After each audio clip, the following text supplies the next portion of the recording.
I've talked a lot about Silent Hill on this channel, from the best the franchise has to offer to the worst and everything in between. Last year, I focused on Silent Hill 2, a mesmerizing horror that crawled under your skin and refused to leave no matter how hard you scrubbed. But now, I want to look at what came next, Silent Hill 3, a title often considered to be the most disturbing in the series, which given the near endless supply of horrors to choose from, is a bold statement. Thematically, Silent Hill 3 is the polar opposite of everything that's come before and after, because it's the first and last in the entire 25 years that we have a female lead, provided you ignore the Born from a Wish DLC and the upcoming Silent Hill F, but Maria wasn't technically real and Silent Hill F isn't out yet, so zip it. That's just what you think. The shift in perspective this brings is fascinating, representing in various ways different aspects of womanhood, alongside the regular slew of nightmare-inducing body horror the series is known for. And while personal preference will play a huge role in which game you find the most disturbing, having spent the last few months playing this game over and over, I think this statement holds water. It's a depiction of horror like nothing else. So, without any further ado, let's begin this nightmare. From the moment this game starts, the player is bombarded with nightmarish visuals, all twitching horse heads and spinning carousels.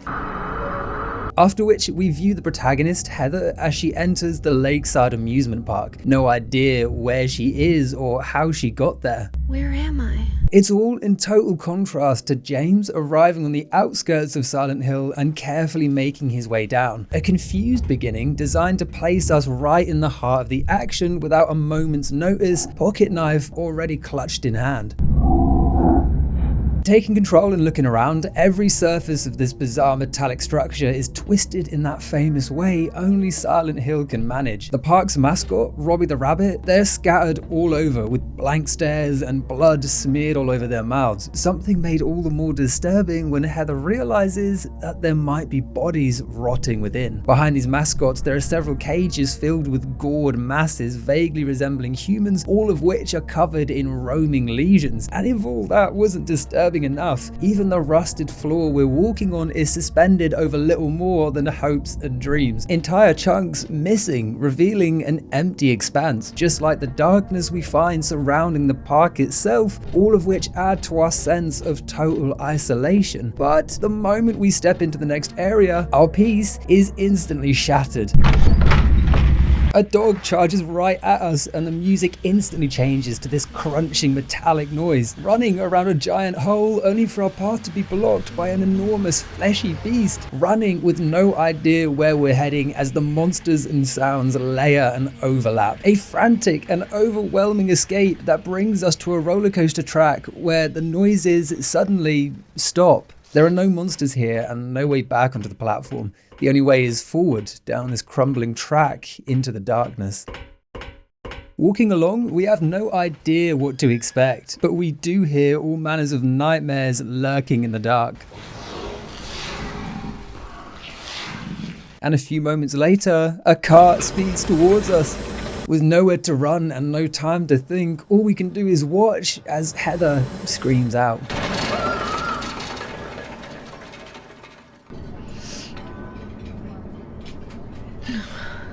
Turns out it was all just a dream. The normal kind, thankfully, not the Freddy Krueger kind. Or Heather would be looking like a smash burger, not munching on one. If you couldn't tell, we're not in the amusement park. We're not even in Silent Hill. We're miles away in Heather's hometown, having fallen asleep after doing a bit of shopping. A scene in total contrast to the nightmare we just witnessed. And speaking of the nightmare, a really neat touch is that you don't actually need to reach the roller coaster to end this segment. We just need to die by any means, be that a monster attacking us, or jumping straight into the never-ending hole because you're overwhelmed and that seemed like the best move given the situation. waking either way with a star in this sleepy little diner. What a nightmare. The developers choosing to start this game in both a shopping mall and an amusement park, I think it was a great choice. Not only are they a perversion of an otherwise happy place, but they could also demonstrate the social isolation Heather is facing. Locations like these are usually centered around hanging out with friends or family, but Heather is totally alone. Well, I say she's alone, but there's a horrific secret lurking off screen, one you'd only ever find using camera hacks to peek behind the curtain, revealing the disembodied head of Angela or Roscoe, one of the most tragic victims of Silent Hill and a key character in James's journey. This town, there's something wrong with it. Now, I'm not saying she didn't stop off for a Whopper on her way to Silent Hill. It's more likely just plain old asset reuse, allowing the developers to quickly flesh out the environment without spending their limited resources crafting new models. It's also not the last time they use her model, but I'll get to that later. For now, Heather's ready to leave, so she tucks her necklace in and heads outside, only to reveal, yeah, there's tanks and explosions and bombs and shit.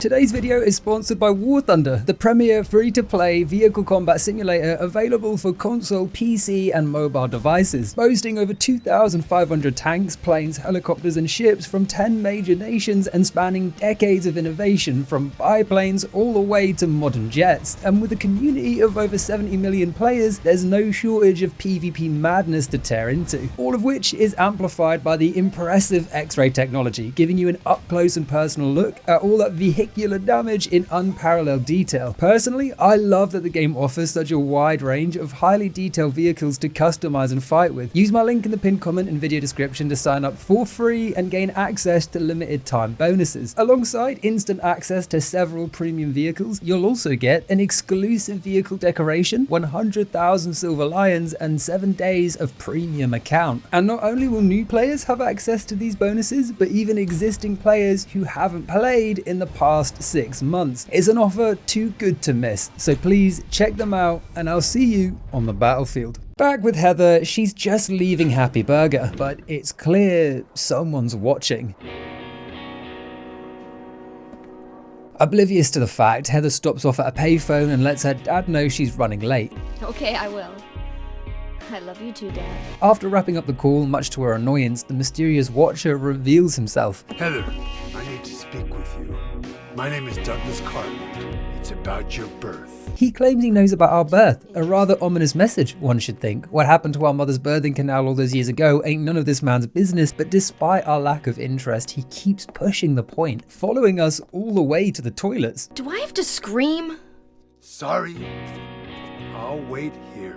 Finally alone, our attention is instantly drawn to the crimson symbol scrawled on the mirror, one you've likely seen many times if you're familiar with the franchise. Even Heather herself appears to recognize it, feeling she knows it from somewhere but isn't sure where. As with previous games, unless playing on PC, Heather can only save at certain locations. Harry had notepads, James had red squares, and Henry had holes? But our girl Heather has these symbols, and much like the uncomfortable interaction James has when he first discovers the red square on the well, It's like someone's groping around my skull. Heather has a similar reaction, feeling her head hurt while looking at it. Unlike James, this response isn't limited to the first interaction. These red circles piss Heather off nearly every time she interacts, either making her feel uncomfortable or making her generally frustrated. Question is, what are these symbols and why do they constantly precede our arrival, almost guiding our path? Well, it all centers around the cult of the Order, and if you don't know, that's an ancient cult residing in Silent Hill that's responsible for ushering in the chaos. Within this order, that symbol represents many different things, depending on both who's looking at it and which part of the many comprising circles you're looking at. But the main theme it symbolizes is death and rebirth, something the game's official guidebook elaborates on, claiming, as far as the player is concerned, starting over and over again is convenient, but for Heather herself, this is painful.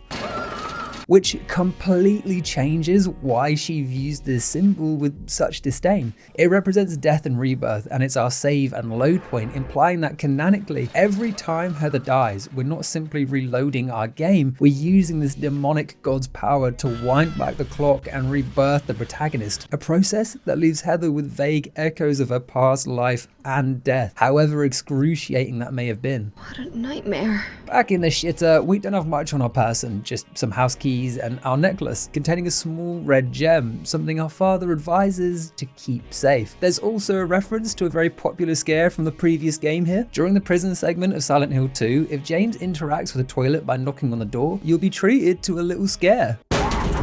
This is based on the Japanese legend of Hanako-san, a spirit that haunts restrooms. But here, if we knock, there's no demon awaiting, just some poor sod trying to drop their kids off at the pool.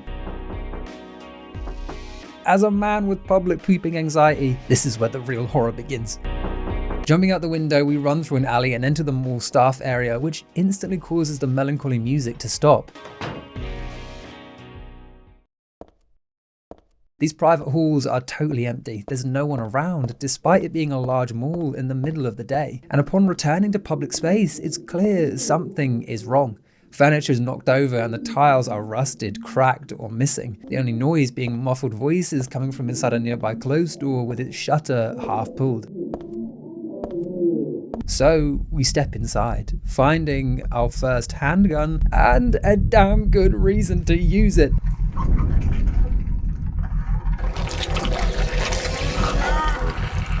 A giant monster is feasting on a woman in a gluttonous fashion, and after spotting us, it lumbers forward as a terrified Heather opens fire, emptying the entire clip. This causes the monster to pause, contemplate what choices led to this moment, and disconnect its controller. It's definitely not human, and there's no way this is a costume. She's a fucking genius. What the hell is this thing? This unit is the same creature that attacked us during the intro sequence, and its design is super interesting. The body is that of a giant woman, wearing what looks like a dress and heeled boots. Not too dissimilar to Heather's attire, but the rest of the body is where things really go to shit. Its head is, for lack of a better analogy, a living fleshlight. And in place of arms, we find two large appendages, spanning the length of their body and looking reminiscent of fleshy punching bags. It's adapted from the Mandarin, a hanging beast that attacks James during a small section of the previous game. It was intended to play a larger role, featuring various unused animations, and clearly the developers liked the design because it's been adapted and put on full display not only here, but even, spoilers 1, 2, 3, in the remake.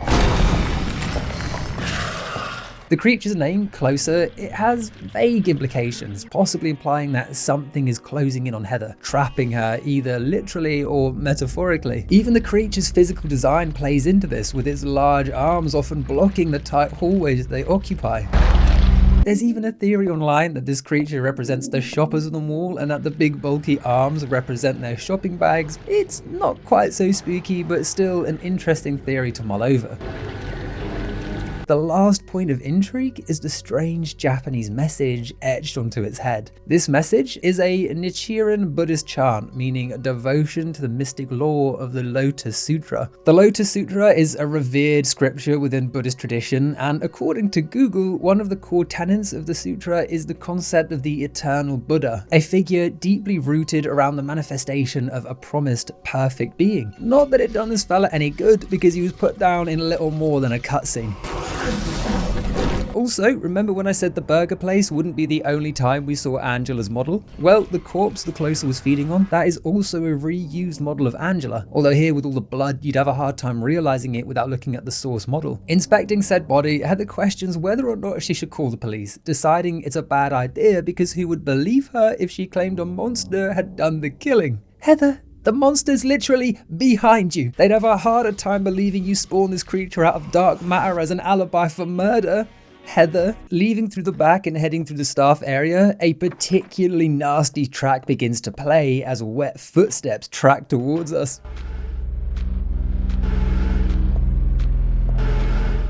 And it's moments like these that I'm reminded of why the various Team Silence were so good at their craft. Your mind is working overtime. You have no idea what to expect, but you know it won't be good. The tension is building until it's palpable, and eventually, this little dinosaur looking little fella pops out. These are one of the most common and generally least threatening enemies in the game, known as Numb Bodies.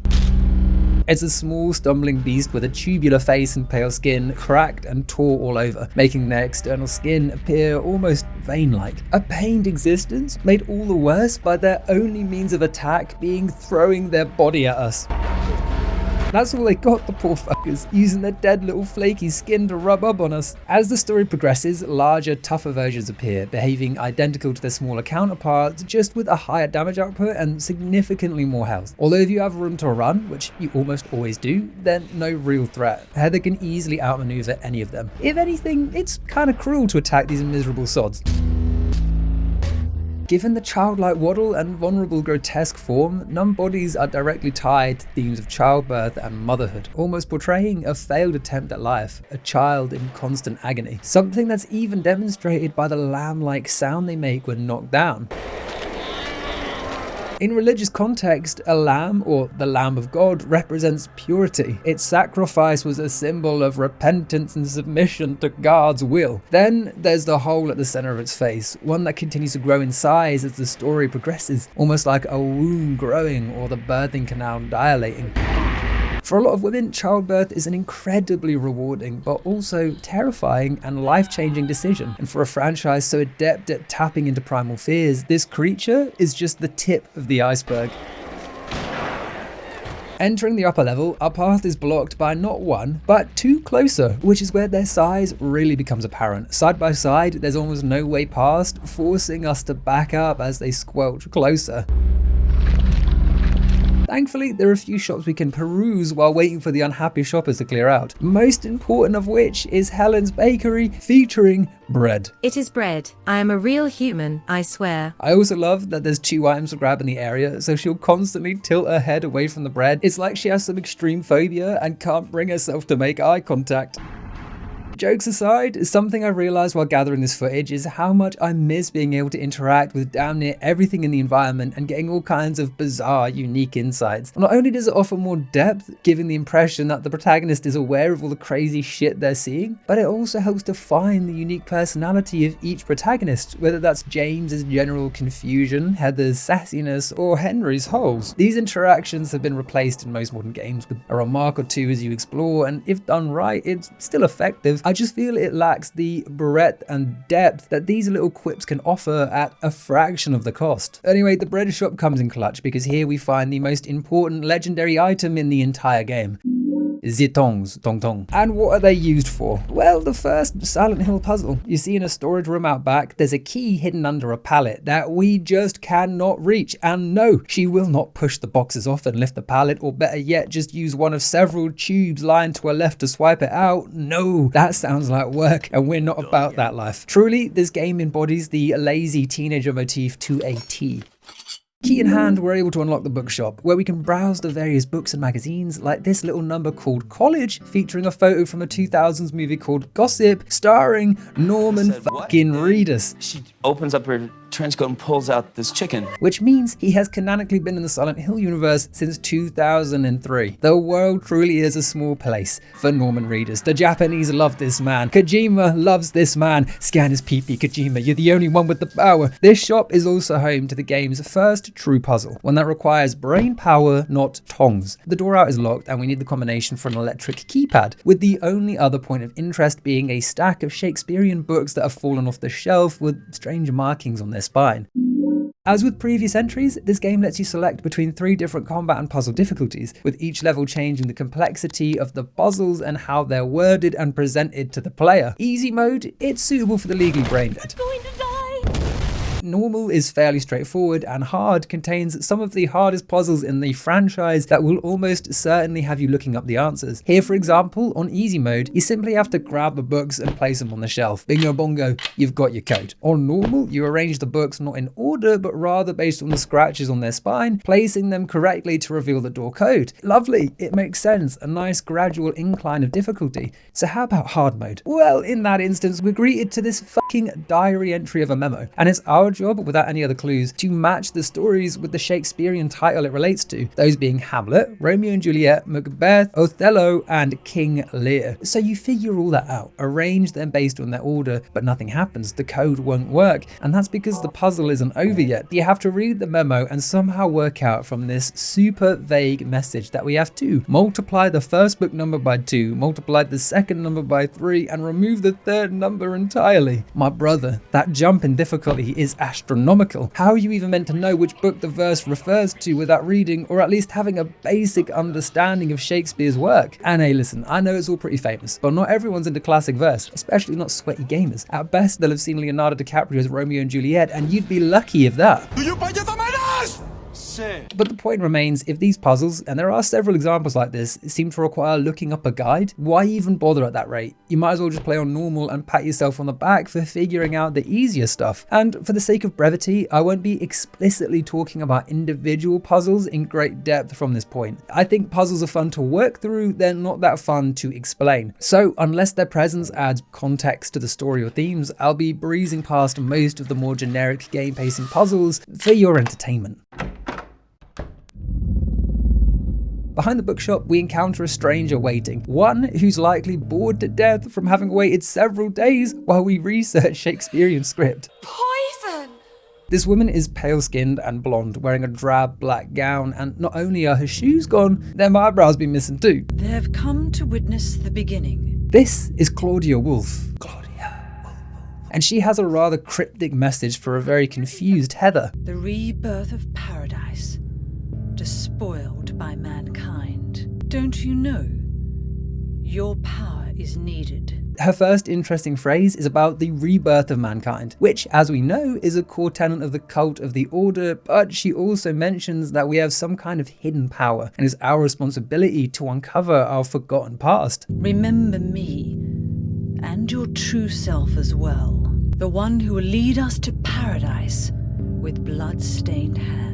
As I say, it's very cryptic, but this woman, as well as the detective from earlier, they imply that there's far more to our humble protagonist than first meets the eye. Did you do all this? Also, in another throwback to Angela, this character is voiced by Donna Burke, the same voice actor for Angela in the second game. That's technically 3 times Angela assets have been reused. She truly is a series favourite. I'm so tired. Anyway, mid-chat, a cultish hum echoes out as Heather keels over, clutching her head in agony as if the cosmic groan is originating from inside her very dome. Wait! This gives Claudia enough time to slip away, all mystic-like. Having sown the seeds of confusion, her job here was done. I don't get it. What does she want me to remember? There's nothing else for us in this hallway, so Heather hops on a lift and heads down, where from the ceiling, a familiar item drops. The radio. Featuring in nearly every game, the radio is used to alert players to the presence of danger. The moment an enemy is nearby, static will pour out, increasing in intensity as the danger nears. And I love that possibly the most iconic item in the whole series is basically just booted into the game by the dev gods. Anyway, when the lift hits ground floor, it opens to reveal not the lobby, but a duplicate lift for us to pass into. Except this lift is in ruin, its walls replaced with a mesh, revealing something horrific just beyond. Appearing for only a flash, it's unclear what this creature is or what it's doing, but by slowing the frames down, we see at least 2 creatures involved, with one dominating the other, something Heather finds repulsive. This creature is known as Valtiel, and he's not only a significant feature in the game, but an extremely unique character across the franchise as a whole, frequently encountered observing Heather's progress, sometimes in a very blatant display, and other times hiding just out of sight.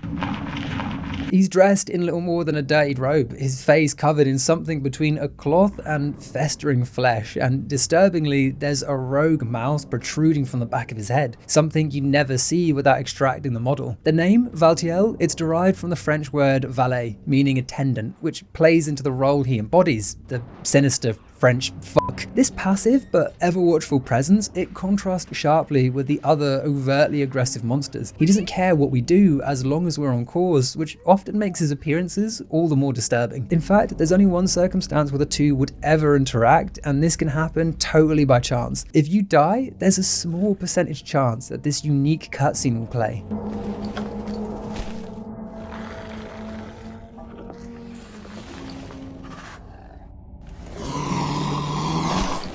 With blood infesting Heather's body, this creature finds us and drags her away. We have no idea what this creature wants with her body, and if you were unlucky enough to encounter this on your first playthrough, it's a truly disturbing sight with endless, horrific implications. But as with everything else that's happened so far, all we can do by this point is speculate as to what they are.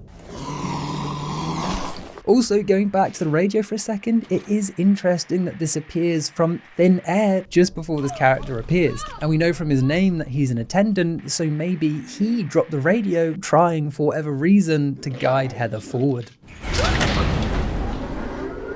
As the lift descends, we're harassed by flashes of Valtiel in various disturbing positions. This journey, it signals a shift to the other world, a twisted take on reality comprised of rusted metals, fleshy adornments, and more horror than the mind can fathom. And the moment we step out of the lift, dogs give chase. These canine creatures are called doubleheads, and honestly, can you even make a Silent Hill game without the dog type enemy, or at least a dog running that shit? They're fast moving little shits that are as hard to hit as they hit hard. Honestly, you're better off running from them on almost every occasion. They're not worth the stress of fighting. Now that said, there is one change from the formula here. These dogs, they can be distracted with beef jerky. That's right, Silent Hill features beef jerky. Place it down and even dogs from hell can't resist that salty snack. Why does this happen? Well, clearly you've never had beef jerky, my friend. That shit is delicious. A doublehead's outstanding feature is that of its namesake, its split head. This split, it's often interpreted as a manifestation of Heather's fractured psyche, torn between her current self and the past she's allegedly forgotten. Remember me, and your true self as well. The next chunk of the game is spent working through the infested shopping mall, solving various environmental puzzles and trying to reach safety. While here, we can even stop into the ladies' toilets where we encounter this here clogged shitter. Should Heather choose to stick her hand in and try to dislodge the log, we're treated to one of the more humorous scenes this game has to offer.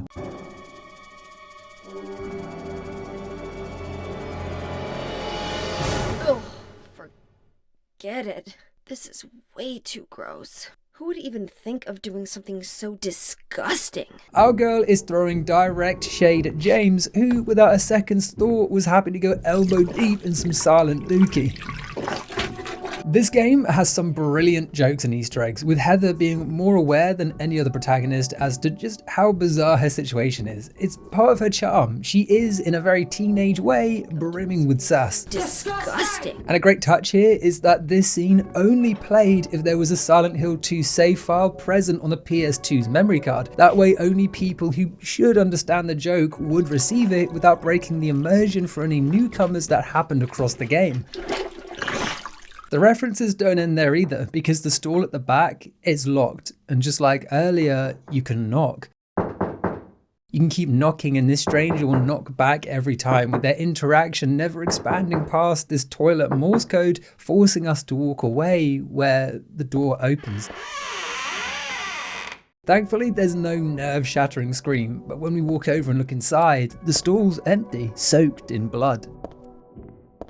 The next notable encounter comes when Heather arrives at what I assume was once the entrance to this complex, except now the escalators lead to a black expanse. The landscape here is falling apart. Huge chunks of the mall are just gone, removed like they never even existed in the first place. Adding to this gravity-defying structure is the reintroduction of those hovering fleshy masses. These annoying shit are called pendulums, and despite having zero discernible means of flight, they defy gravity by spinning like an aggressive kebab. The pendulum consists of two bodies split in half and crudely bolted together. Their face is covered and their arms tied behind their backs, each head containing a long blade, turning their spinning motion into a deadly saw as they track towards us. Other uses for the blade include stabbing us when not spinning and walking stills should the occasion arise. And I don't know what's more terrifying, watching them defy gravity or seeing them prance about in their bladed Louis Vuittons. As enemies, they are a pain in the ass, not because of how dangerous they are, but rather their compulsion to scream like a cicada on crack, meaning you either bleed out your ears while running away, or you take the time to kill them just for a little bit of peace and quiet. Both their name and method of movement have clear symbolic meaning, representing the endless cycle that that Silent Hill finds itself trapped in, the miserable loop of death and rebirth, a theme we've already discussed several times, and we're barely even out of the first level. Eventually, we reach the top floor of the mall, only to discover what looks like a diving board extending to the centre of this great hall. Sadly, Heather's no Sunderland. Where James would have donned his speedos and dived head first, Heather, she's a bit more pragmatic, descending an enormous ladder in what can only be described as a thrill, while horrific noises echo all around her.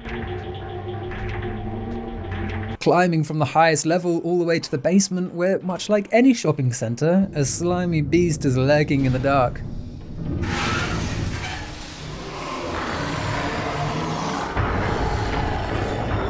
Bursting through the grate, Heather comes face to face with the game's first boss, the Split Worm.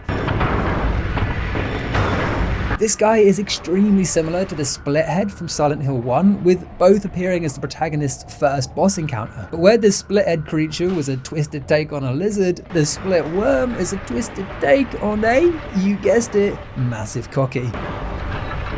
This worm can burrow through 6 potential tunnels, opening its impenetrable skin to reveal a fleshy mass of muscle, teeth and tendons. It's only susceptible to damage during these moments, with Heather shooting or battering the soft flesh once it's exposed. Not that we're in any real danger, because this beast can barely manage to land a single hit, moving embarrassingly slow and only able to withstand 1-2 clips from the handgun. Between that and its appearance, I don't know, maybe it's symbolic of male impotence. Let's be honest though, the games aren't exactly known for their combat, and almost all bosses are questionable at best, laughable at worst. They're more about the symbolic relevance to the story than the intense survival thrill you might find in other games. The same is true here as ever. Thematically, he's phallic, there's no doubt about that. There's even plenty to read into about the fact he exclusively attacks us by bursting through a tunnel and revealing its fleshy parts, but he is a breeze for even the greenest of gamers. Move a mere inch when it's emerging, and there's now he can do.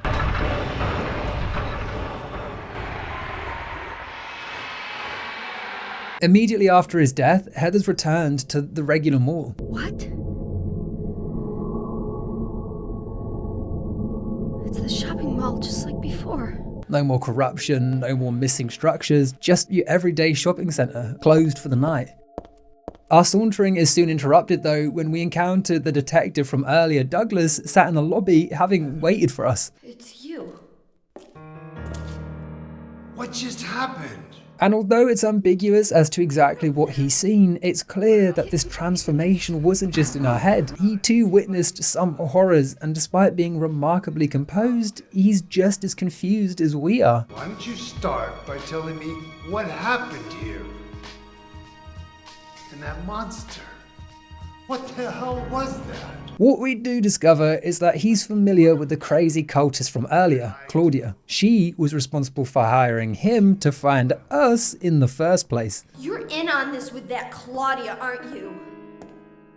Claudia? What about her?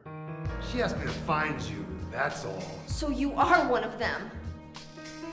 Claudia did all that?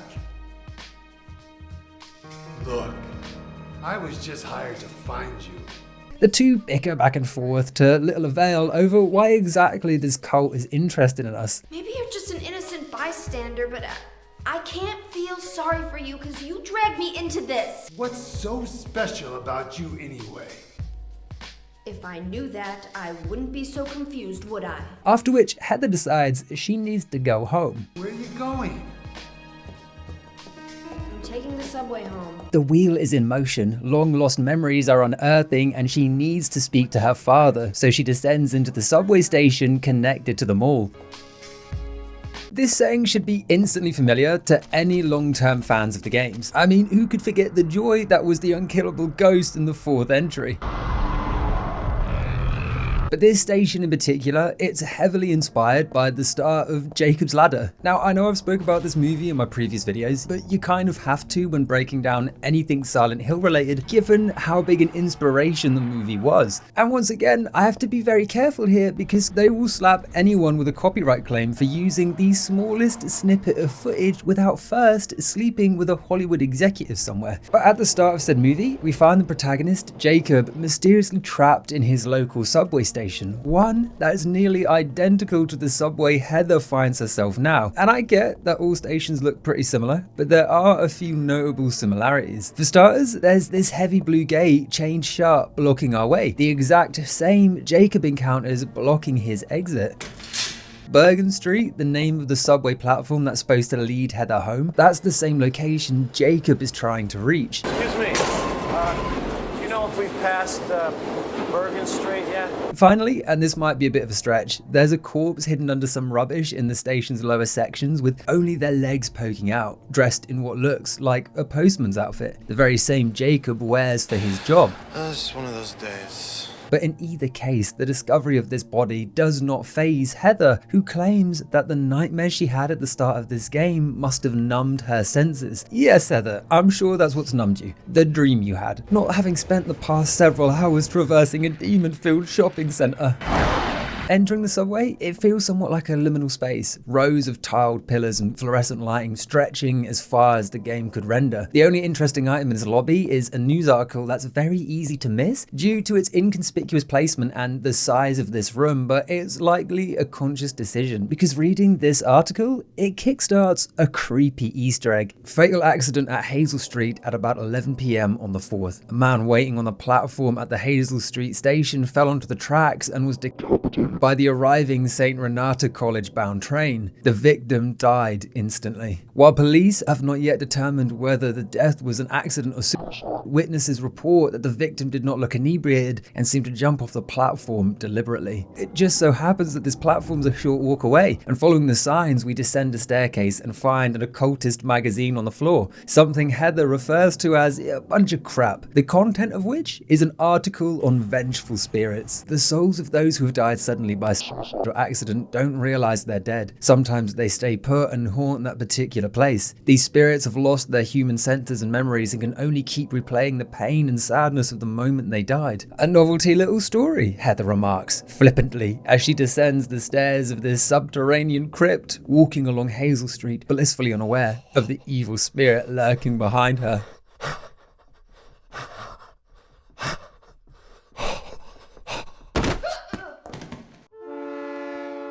A train is coming. Move too slowly and we become another statistic. But with some fast reactions, we hop back onto the platform, but this time, there's an area train in sight. The Silent Hill deities truly are tricksy little dixies. This haunting tale, it's possibly based on the Japanese legend of Teke Teke, a vengeful spirit, or Onryo as they're known, of a young lady that fell onto the track and was split in half like an O-Ryo. Some say she hides in the shadows near train crossings, waiting for the right moment to push someone onto the tracks, although it's more commonly claimed that she simply chases people down and slices them in half with her claws or scissors, so maybe this comparison's a bit of a stretch. Either way, it sowed the seeds for what was to follow in the 4th entry. Unlike the maze of carts we hop between in that entry, there's only one train to enter for the duration of this level, stepping inside to find a gift waiting for us. A shotgun. Oh boy. Taking it, we immediately hear a radio static crackle, stepping out to find a new enemy lying in wait. This slightly more bloated version of a tank has perhaps the meanest name of any monster, being unaffectionately dubbed the Insane Cancer. It's a sickly pale humanoid whose skin is oozing from the various welts spread all over. Not that you'll ever hear him complaining about it. He has no face. Instead, there's a bleeding hole that kind of makes him resemble the giants from Dark Souls 2, except, inflated. Pyro's timestamp will be pinned in the comments down below. We often encounter this creature in a docile state. Here it twitches and jerks, almost as if it were having a bad dream, waiting for Heather to get close, at which point they wake. But do not let their size fool you. These fellas can shift it if the mood takes them. Thankfully, you can usually knock them down with a few hits and follow up with a bit of C and B torture. After which, and likely by no coincidence, they deflate. What does the game mean by that? There's no denying that their form is brutish and masculine, almost the antithesis in design to the closer, with their more feminine frame. Fucking giant arms aside. Reaching Hazel Street, it kind of feels like you're at an impasse. By this point, you've explored every platform and found no way out, no way home. You can easily backtrack all around looking for some way forward and find nothing but dead ends. But on this platform, there's actually a slight red glow peeking down from around the corner on the tracks. It is so easy to miss if you're not specifically looking for it, made all the worse by the fact that we've been conditioned to avoid stepping anywhere near the end of the tracks by this point. On any other platform, attempting to walk into the tunnel results in an instant game over. And now this glow is enticing us towards danger, like a moth to the flame. So after working up the courage, we hop down and cautiously move forward, reaching the door only to find it locked as a train's horn screeches out. We've been screwed once again. And not only that, but 3 dogs are hurling down the track towards us, blocking our escape in a knuckle-biting rush back to the platform with God knows how much time we have before disaster strikes. Narrowly avoiding death and cementing our growing hatred for whomever handles the train scheduling down here, we make it back to safety, with the train staying on the platform. On the upside, this train can take us home, so we follow the platform down, hop on and speed off. Oh, she looks happy to be there. We're on the moving train now. It's spacious for a train, but like all non-Asian public transport, it's covered in both shite and numb bodies. In fact, this is the first time the larger version of the Numb Bodies is introduced, plopped in the aisle in an attempt to block our movement. Sadly, what the big fella didn't realise before conceiving this plan is that we just found a shotgun. There's also an insane cancer that tries the same trick, but you can just nudge past it if you run fast enough. And as we're in full flight mode, momentum on our side, the wind in our hair, the train grinds to a halt. But not at our destination, not even at an official stop. There's no exit signs and no stairs up or down. Instead, there's a singular door leading to the underpass. A series of interlinking concrete tunnels serving as both maintenance access and waste disposal, essentially a sewer type level. And in my opinion, it's one of the weakest areas in the game, both in terms of things that happen and overall level design, which is in no way exciting when compared to the unnerving beauty other locations have to offer. We do find a mall in the employee locker room, which is sick. I mean, it's more like a Morning Star, but hey, I'm no pedant. The damage is insane, but it's as slow as the average, I don't know, insert whichever YouTuber you don't like's fanbase. Not as bad as Pyramid Head's blade, but not very far behind. It's a situational weapon in that it's rare you'll make use of its extra damage because enemies will interrupt you miles before you can land the attack.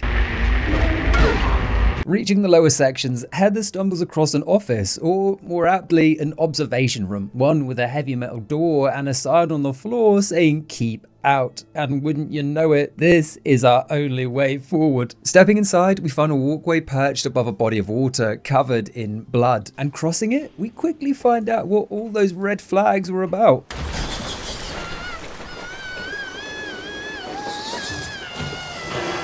Grabbed by an unknown tentacled creature, Heather is pulled under, dragged to a watery grave.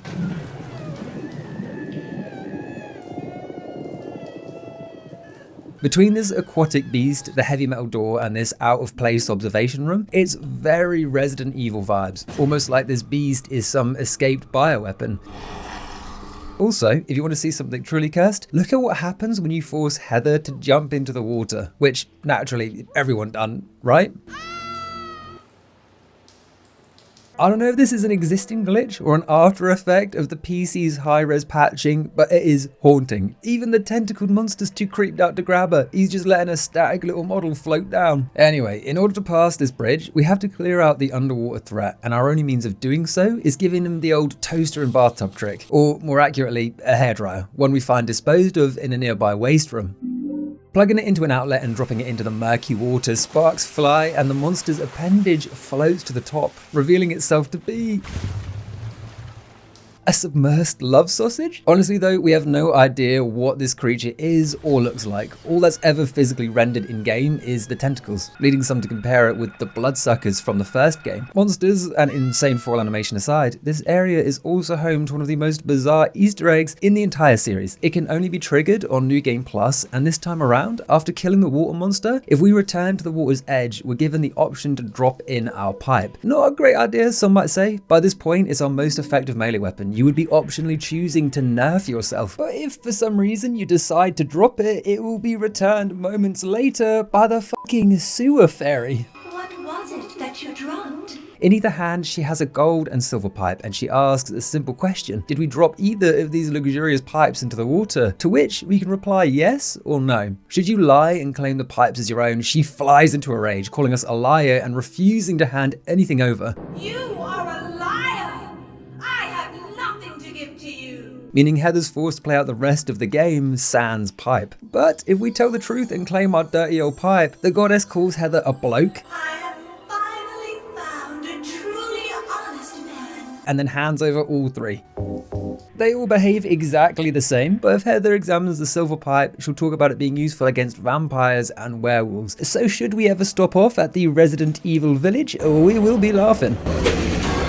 This fever dream interaction is based on the famous Greek fable, The Honest Woodcutter, written by Aesop. Yes, you swine, he was a poet, not a skincare provider. It's not even inspired, really, more directly adapted, the Nosferatu to Bram Stoker's Dracula, if you will. Welcome to my home. But with the way cleared, we leave through the back, head down a long tunnel, up a flight of stairs, and arrive inside a fenced-off courtyard. We're just outside a construction site, and after a quick scan of the looming wall of sheets, there's no gate out. The only way forward is through the half-finished building. The moment we step inside, the music instantly shifts to a churning metallic sound, a bashing of metals that trails off into a devilish laugh.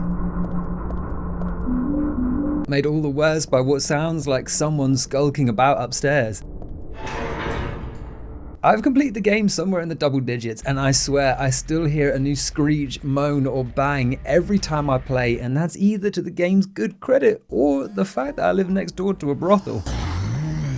Walking through the construction site, it quickly becomes clear that squatters have moved in. The toilet's been used, there's food cans everywhere, and upstairs, a small living space has been assembled with mattresses and a Yakuza-style refugee camp on the upper floor. Reaching this slapdash community, we're at a dead end. There's nowhere else to turn bar this big old hole leading to the floor below. But don't forget, Heather don't be jumping into holes like James does. She'll only go down after we've pushed a mattress to cushion her fall. Much like the toilet gag, it feels like a tongue-in-cheek jib about how little James cared about his physical well-being. She has to at least see the bottom of a hole before she'll consider diving in. But before heading down, there's a secret hidden just beside us. You see this strange looking wall, the one our camera specifically focuses on when we get near? Well, interacting with it, Heather remarks that it looks different in both color and material, reckoning it might break if we hit it hard enough. So after a few swings, the wall crumbles away to reveal a man buried, his legs poking out in what look like green military fatigues. Whether he was buried alive or killed and placed there after the fact, we'll never know. All Heather has to say is that he's just like the Black Cat, a reference to the 1843 short story by Edgar Allan Poe in which a body is discovered concealed within a wall along with the owner's black cat. And this book in particular is a very interesting choice. It's about a man that murders his wife and is in total denial right up until the very end when the body is discovered and his reality comes crashing down. All of which should sound very familiar to fans of the previous game.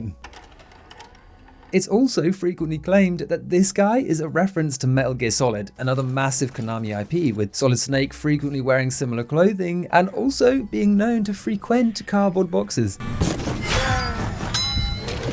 A potential reference given extra weight by the item we find on his body, a silencer. There's a little bit of kit can attach to any gun, muffling its sounds, which allows you to take down enemies one at a time, rather than announcing your presence to everything in the area. A handy tool for sure, and one Snake is rarely found without. Sign-up completed. Jumping down the hole, we pass through a window onto some scaffolding outside and follow it along into the adjacent building, the Hilltop Office Centre. A sprawling, multi-level complex comprised of several businesses, one of which we land in via the open window. This building is, as you would expect, empty, the workers having left many hours ago, and aside from a couple of split heads, there isn't much to find in this first area. That is, until you come across storage room 2. What, you might ask, are they storing? Well, there are boxes, but the overwhelming use of space is the storage of mannequins. An unnerving sight to be sure, but there's one in particular that stands out, the only one with a head, and interacting with it, Heather feels unsettled, claiming that it feels like even the headless ones are watching her. Okay, buddy, there's nothing else to interact with here, so we walk around to the side and hear something crying out. Now, despite really not wanting to, we have to walk back round, discovering the mannequin beheaded, blood scattered all over. I don't think there's any deeper meaning behind the scare. I think it was just a disturbing moment to unsettle the player, and it is effective. I think most people remember their first time encountering this. Other points of interest include Monica's dance studio, a place where mothers that peaked in high school can bring their children for degradation. There's an office with a broken drawer that we need to open here, but before heading off in search of tools, we can actually enter the dance studio, finding 2 split heads and an insane cancer waiting for us. And now what's really interesting about this room is that there's absolutely nothing of use to find, not even a piece of beef motherfucking jerky. This isn't the only room like that in the game. There are several dead-end rooms spread throughout containing multiple enemies that serve no purpose other than a needless combat encounter, leading these locations to be known in the community as murder rooms. Dangerous, unexplainable locations whose purpose might become clear later in the video. Now, you might have thought the dance studio and mannequin room were cool, but let me tell you, sweet stuff, the 5th floor has it all. A bougie art gallery where you can take in the height of American culture, a local workshop where you can bring your nan's wheelchair for some hydraulics, and of course, storage room 3, where we find a frickin' katana. It's easily the best melee weapon in the game, slightly on the shorter side, but much like yours truly, still a beauty nonetheless, because its speed and damage makes mush of anything dumb enough to get close. Numb bodies be numb no more. We're slicing them tadpole fucks into sashimi. Exploring the art gallery and workshop, we find a screwdriver and car jack respectively, allowing us to break open the drawer in the dance studio. Inside, there's a large pile of rope, likely held back on the off chance Abby Lee Miller should ever enter the premises. Abby, what are you doing? I'm filing a police report. For Heather, it's a way to descend the lift shaft, opening it with the crank and climbing down to floor 2, home of Echo's interior and floor specialists. Here we can get lost amongst the various decorations, exploring the bathroom sections, and should I run that bath? Well, if I know Mr. H. Echo Bartholomew II, he's a try before you buy type man. Let's give her a spin.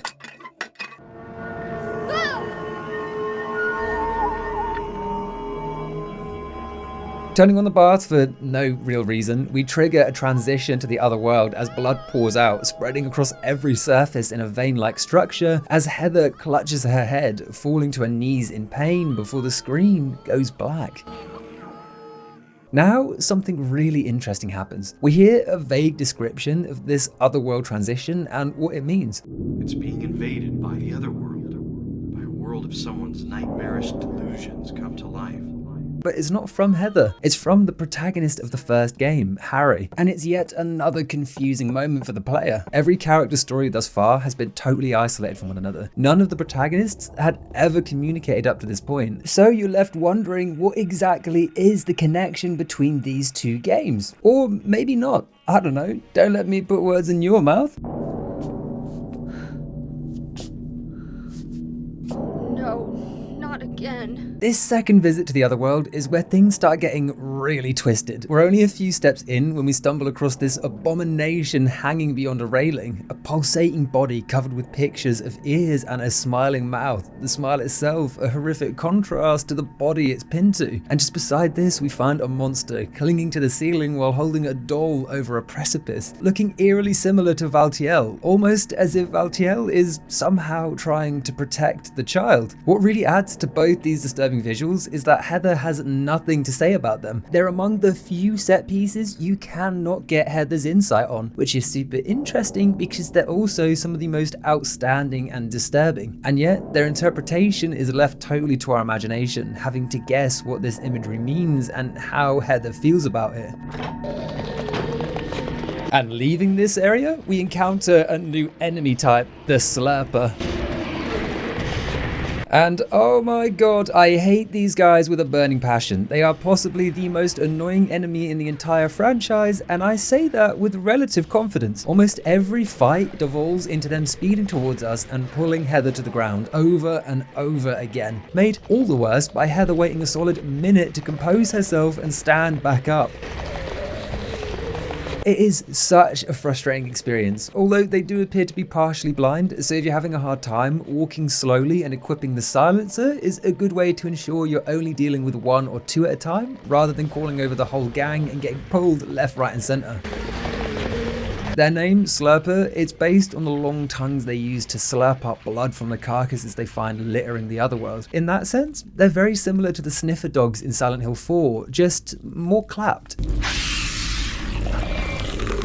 Its body is essentially a dude chilling in his boxers, with his face being the most unique feature, having almost merged with the skull of a horse or goat. In terms of theme, these guys have the least to go off. They're portrayed as bottom feeders, skulking around miserably and licking the dregs off the floor. In that sense, they could represent the average member of the Order, a desperate animal running around doing as they're ordered in the hope of some scrap of power. Also, given the masculine body and the fact that it's dressed in little more than underwear, and that it attacks Heather by pulling her to the floor and climbing on top of her, there's even theories that this creature represents a sexually violent nature. One of the game's few jump scares even comes from this creature when it slides out from under a bed to attack.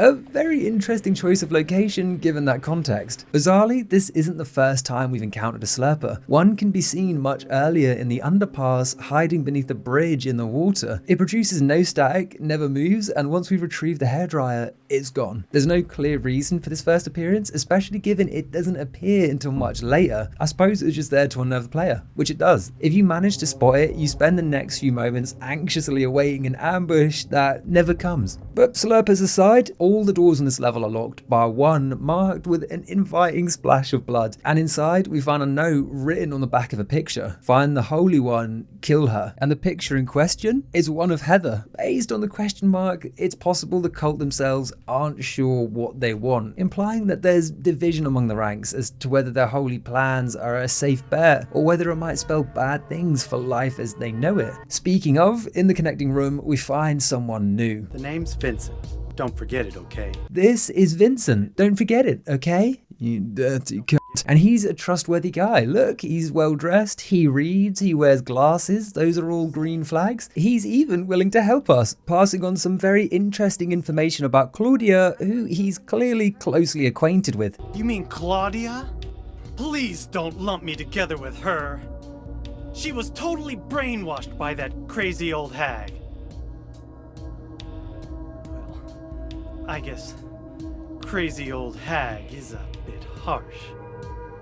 She is your mother, after all. Both he and Claudia knew our mother, a woman that, according to Vincent, has brainwashed Claudia, meaning whoever she was clearly an influential figure in the cult, something Heather again knows nothing about. My mother?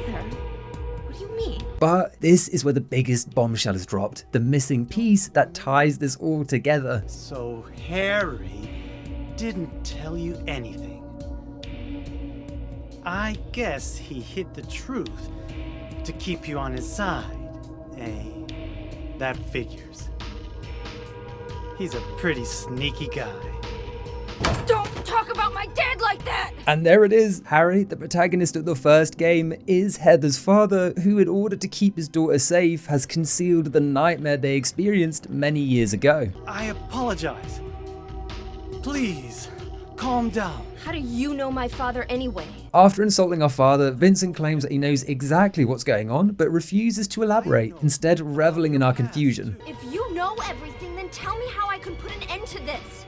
Not yet. Why not enjoy yourself a bit longer? Enjoy? I feel like I'm going crazy. Doesn't this place get to you at all? Oh, it gets to me all right.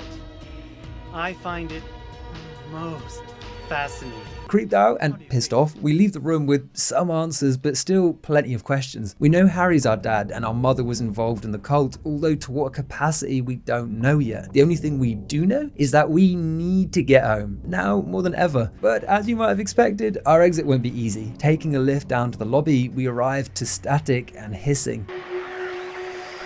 Turning the corner to find our exit blocked by this giant abomination. It's a fleshy circular prison with a warped body in the middle, two protruding lips twitching and rotating endlessly. This encounter, it always haunts me when I think about Silent Hill. I find it deeply unsettling, not only because of its insane appearance, but also its placidity. No matter how much we shoot, stab or smash it, it never reacts in any way, just sitting there blocking our path with total disinterest. It's known as the Glutton, a name derived from the fairy tale we find just in front of it. In this story, a mysterious monster blocks the entrance to a medieval village, eating the peasants with an insatiable appetite. Upon hearing the news, the king sends forth his strongest knights, all of which are consumed with ease. The king was distraught. There was nowhere left to turn. That was until the village priestess came to the castle. She was very kind and a good person, so the king asked her to defeat the monster. But that's all we can read for now, with the rest of the pages missing. It should be obvious, but there's a twisted parallel between this story and our current predicament, with Heather playing the role of the priestess.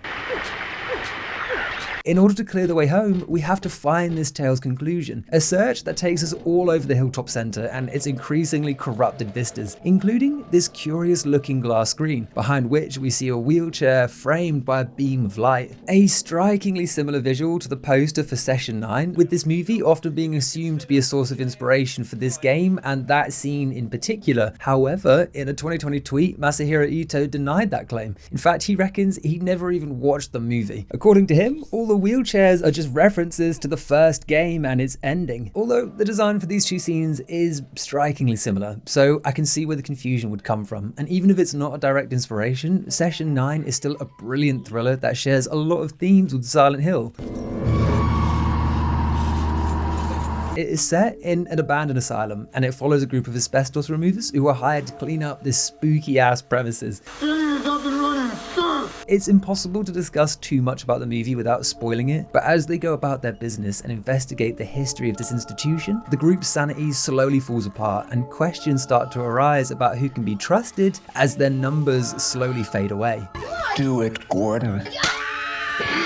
The psychological aspect of these people facing their fears as we struggle to understand what's real or not, it's very Silent Hill, and that's all I'll say. It's a slow burner and the conclusion is hard to follow without some research after the fact. If you like Silent Hill, it's definitely worth checking out. Use your imagination. Just beside this observation window, there's a door leading back into the Hilltop art gallery where the previously empty back wall now has a huge painting. Reading the caption, it says, "Flame purifies all. By these remains may a person find the road to paradise." A statement that reflects the Order's fascination with fire, believing it to cleanse sin and that their god will purge the earth with a holy fire when she arrives. There's a bucket just in front of this painting, and to progress, we have to bring forth a holy fire of our own. But how do we go about that? Well, I know I said I wouldn't mock Silent Hill logic after Operation Tongate, but this particular puzzle is worthy of a mention. We find matches nearby, but do they burn the painting? Nope. We get the chemical Oxydol from a medical cabinet down the way. Do we soak it in that and burn it? Nope. Even on New Game Plus, with a fucking flamethrower, it still won't burn.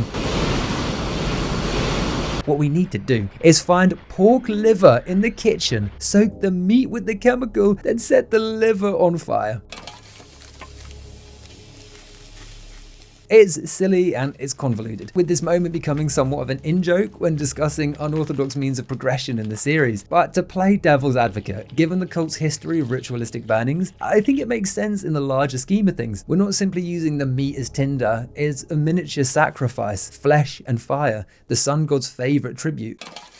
Passing through, our eyes are instantly assaulted by another demonic scrapbooking session, a body adorned with one smiling mouth and 5 pictures of an ear. Despite being a very precise piece of imagery, I can't find any significance to the specific quantity of the images shown. As far as I can tell, it's as random as it is unsettling. Although I did find a super interesting theory that the mouth was directly taken from this famous photo of Marilyn Monroe. A YouTuber called Tommy Rockbottom uploaded this comparison, and despite some mild distortion, it does look similar, although it's never been officially confirmed, so take that with a pinch of salt. There are more concrete theories as to who this mouth represents, but I'll get into those later. Heading down the stairs, we find another piece of the fairy tale where things go from bad to worse. Approaching this beast, the priestess tries to inform it that eating people, it's not a very nice thing to do, in response to which he kills her with a single blow.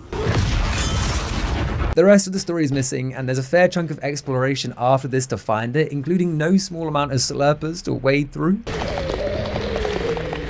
But eventually we track the page down in Elberton's life insurance, its walls covered in sheets with several tables forming a rough square in the middle where the ground is given away. It's a super unique room, and one that doesn't fill you with much confidence as to what will happen when we read the final page. In said conclusion, we learn that the gods took pity on the princess and brought her back to life, but instead of running, she marched straight back to the beast, who mocked her, claiming no weapon could ever hurt it, to which she chanted one singular spell, causing the monster to cry out and disappear. This phrase is the key to our escape, and upon saying the words, Tu fui ego eris, weird writing.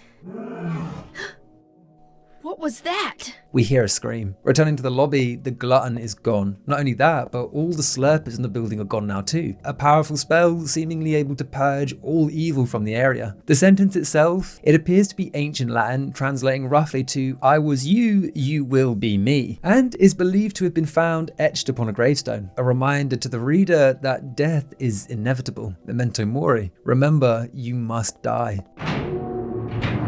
Outside, we're finally able to breathe a sigh of relief because in a lovely change of pace, this street is totally normal. No monsters under cars, no fog waiting to descend, just a regular old American road. In a way, it reminds me of the final level of Cry of Fear, the moment spent passing through our home village as the sun rises. Granted, there were a few monsters hiding in that case. We're supposed to be safe, god damn it, we're supposed to be safe, god damn it.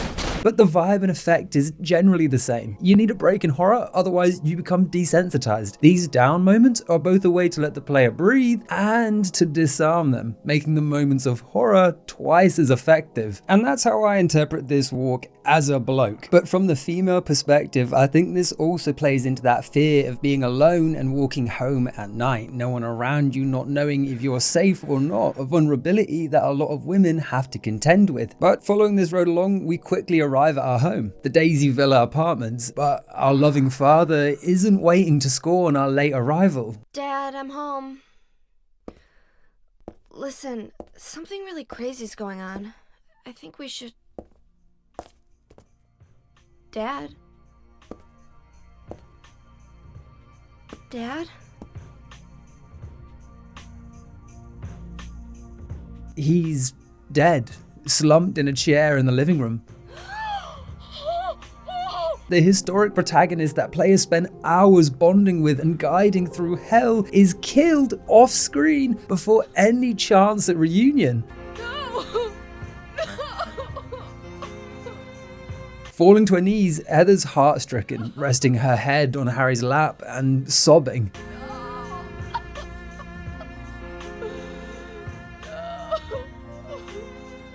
Some time passes and the tears stop, with Heather noticing blood leading up the fire escape. So, in a fit of rage, she rushes to the roof, discovering Claudia. Did you do this? You're late. But why? Why? Revenge for 17 years ago, for one thing. If not for him, our dream would have come true. She ordered Harry's death, claiming it was revenge for his actions 17 years ago, and that there was an ulterior motive to fill Heather's heart with rage. It must be this way. One day you'll understand why. A goal she absolutely smashed. Heather is pissed. A hatred, Claudia points out, that is misdirected. She didn't kill our dad. This fella did. I merely gave the order. The Missionary, a fanatical cultist of the Order who's been transformed by their loyalty into a twisted beast, a living weapon. What makes this creature interesting is its unique ability to follow direct commands from Claudia, a trait no other creature appears to possess or is willing to demonstrate, a trait sadly aimed at our father. It's adorned in bloody robes with its face concealed by foul, overlapping fabric. And something that's hard to distinguish is that there's actually a gap in this mask where a mouth and nose poke through, implying that this devotee is likely blind and working off sound alone, just like the old man from Repo. He attacks by raising a pair of bladed tonfa-like weapons, and during this fight, he's hard to hit, not only because of his Naruto running, but also because of his ability to block bullets if you attack him head on, raising up his weapons to stop the bullets mid-flight. Should you find yourself out of ammo, you'll be glad you snatched up that katana. Given the missionary speed, you need to get a hit off fast or you'll be torn to shreds in no time. And quick hits is what the katana specializes in.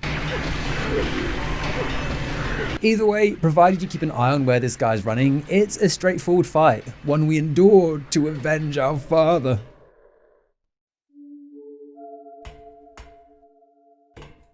Beast slain, we head back downstairs, discovering a surprise visit from Detective Douglas, who, for whatever reason, let himself into our house and is examining Harry's body. Just get out of here and leave me alone already!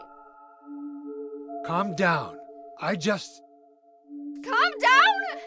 How am I supposed to do that? My father is dead! He's murdered! Get out! This is all your fault! If it weren't for you... I'm sorry. Then go!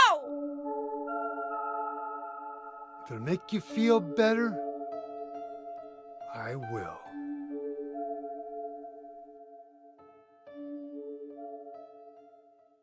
With no time for a burial and not wanting to involve the police, the two carry Harry to his bed, drape a sheet and place flowers on his chest. The best send-off they can provide, given the circumstances. I'm sorry, Dad.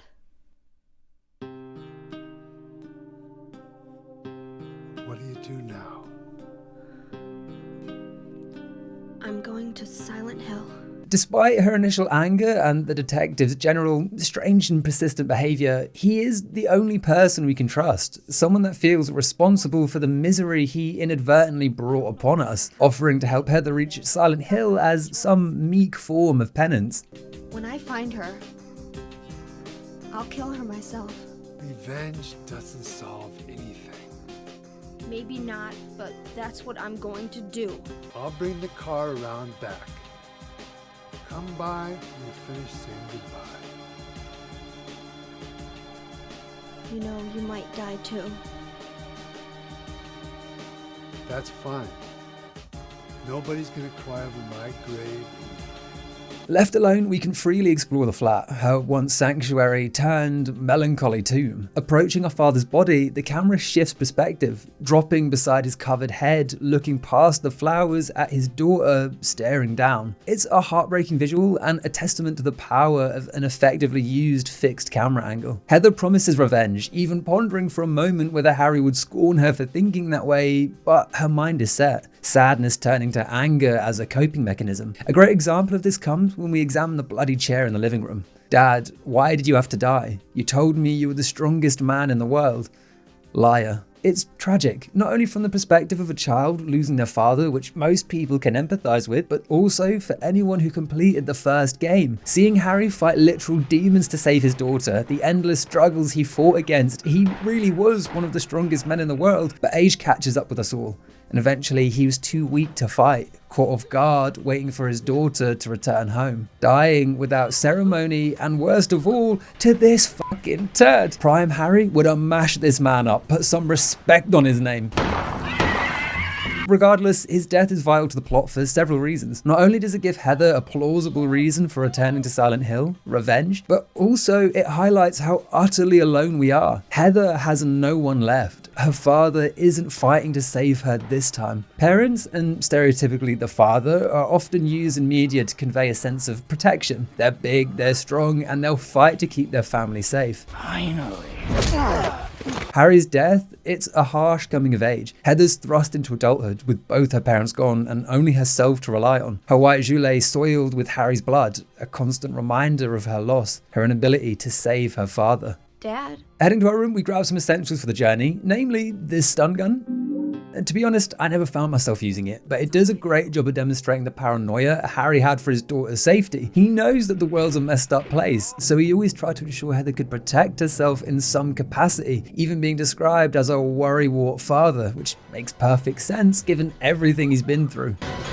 But when we're ready, we say our final goodbyes and head outside to Douglas. I just met some guy named Vincent. He said when we get to Silent Hill to look for a guy named Leonard, and he gave me this map. It seems we have our first lead, tracking down a man named Leonard. Why Vincent is skulking around helping us is anyone's guess, but a lead's a lead and we'll take what we can get. Here, take this too. What's this?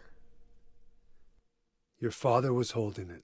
Turns out Douglas also swiped a diary from our dad's body, the sticky-fingered little lout. So while he chauffeurs us to the foggy hills, we read the diary, finally unraveling the suppressed memories from our past. A woman named Dahlia. She tried to summon the ancient god of the town. She offered up her very own daughter. That's crazy. But in the end, that god was killed by a single person. My father, Harry Mason. What she just described are the events of the first game, and that child, Cheryl, aka the reincarnation of Alessa, is a past incarnation of Heather, who was reborn after the two parts were reunited and the incubus was defeated. I know, layers upon layers of reincarnation. It's confusing, but I'll make a full video about the first game at some point next year. All you need to know is that the rebirth explains her lack of memory and the cult's fixation on Heather. As far as any of the Order is concerned, it's been her destiny to bring forth their god since before she technically even existed. And I've been chosen as the sacrifice. Also, remember earlier when I said the double head represents Heather potentially wrestling with her past self? This is what I was alluding to. Now the name double head takes on a different meaning because there are two versions of this protagonist, the child from the first game and the child Harry receives at its conclusion. A similar theory can be applied to the Pendulum, a creature consisting of two separate bodies strapped together, spinning in an endless dance, almost like the two halves are fighting for control. From this point in the game, many people refer to the protagonist exclusively as Cheryl, although Heather is also synonymous with the character, primarily, I suppose, for anyone not wanting to drop spoilers for this character's origins, but also to help differentiate between the protagonist of the third game and the child we're searching for in the first. For clarity and continuity, I'll continue referring to her as Heather for the rest of the video. It makes it easier to know which version I'm talking about, but it's up to you how you want to address her. He loved me just like I was his very own daughter. It was so sudden. I never had a chance to tell you how happy you made me. Returning to Douglas, his role is interesting from this point because he almost attempts to take on a surrogate father figure, but no matter how hard he tries to comfort us, he's not even close to breaking down our frosty walls. And I think this feeling of heart-wrenching isolation is something Silent Hill has mastered. Even when you're with other people, somehow the protagonist always manages to feel totally alone. There's constantly a layer of icy distance, be that between James and Maria, Travis and his gear stick, or Henry and his holes. A great game I played recently that delves into similar themes of isolation is an indie title called Mouthwashing. And yes, the game is as bizarre as the title implies. It's from the developers of How Fish is Made, an equally insane title that follows a flopping fish as it explores an increasingly fleshy fish packing facility, featuring grotesque visuals, humorous writing, and a whimsical dance number by a dapper-looking parasite.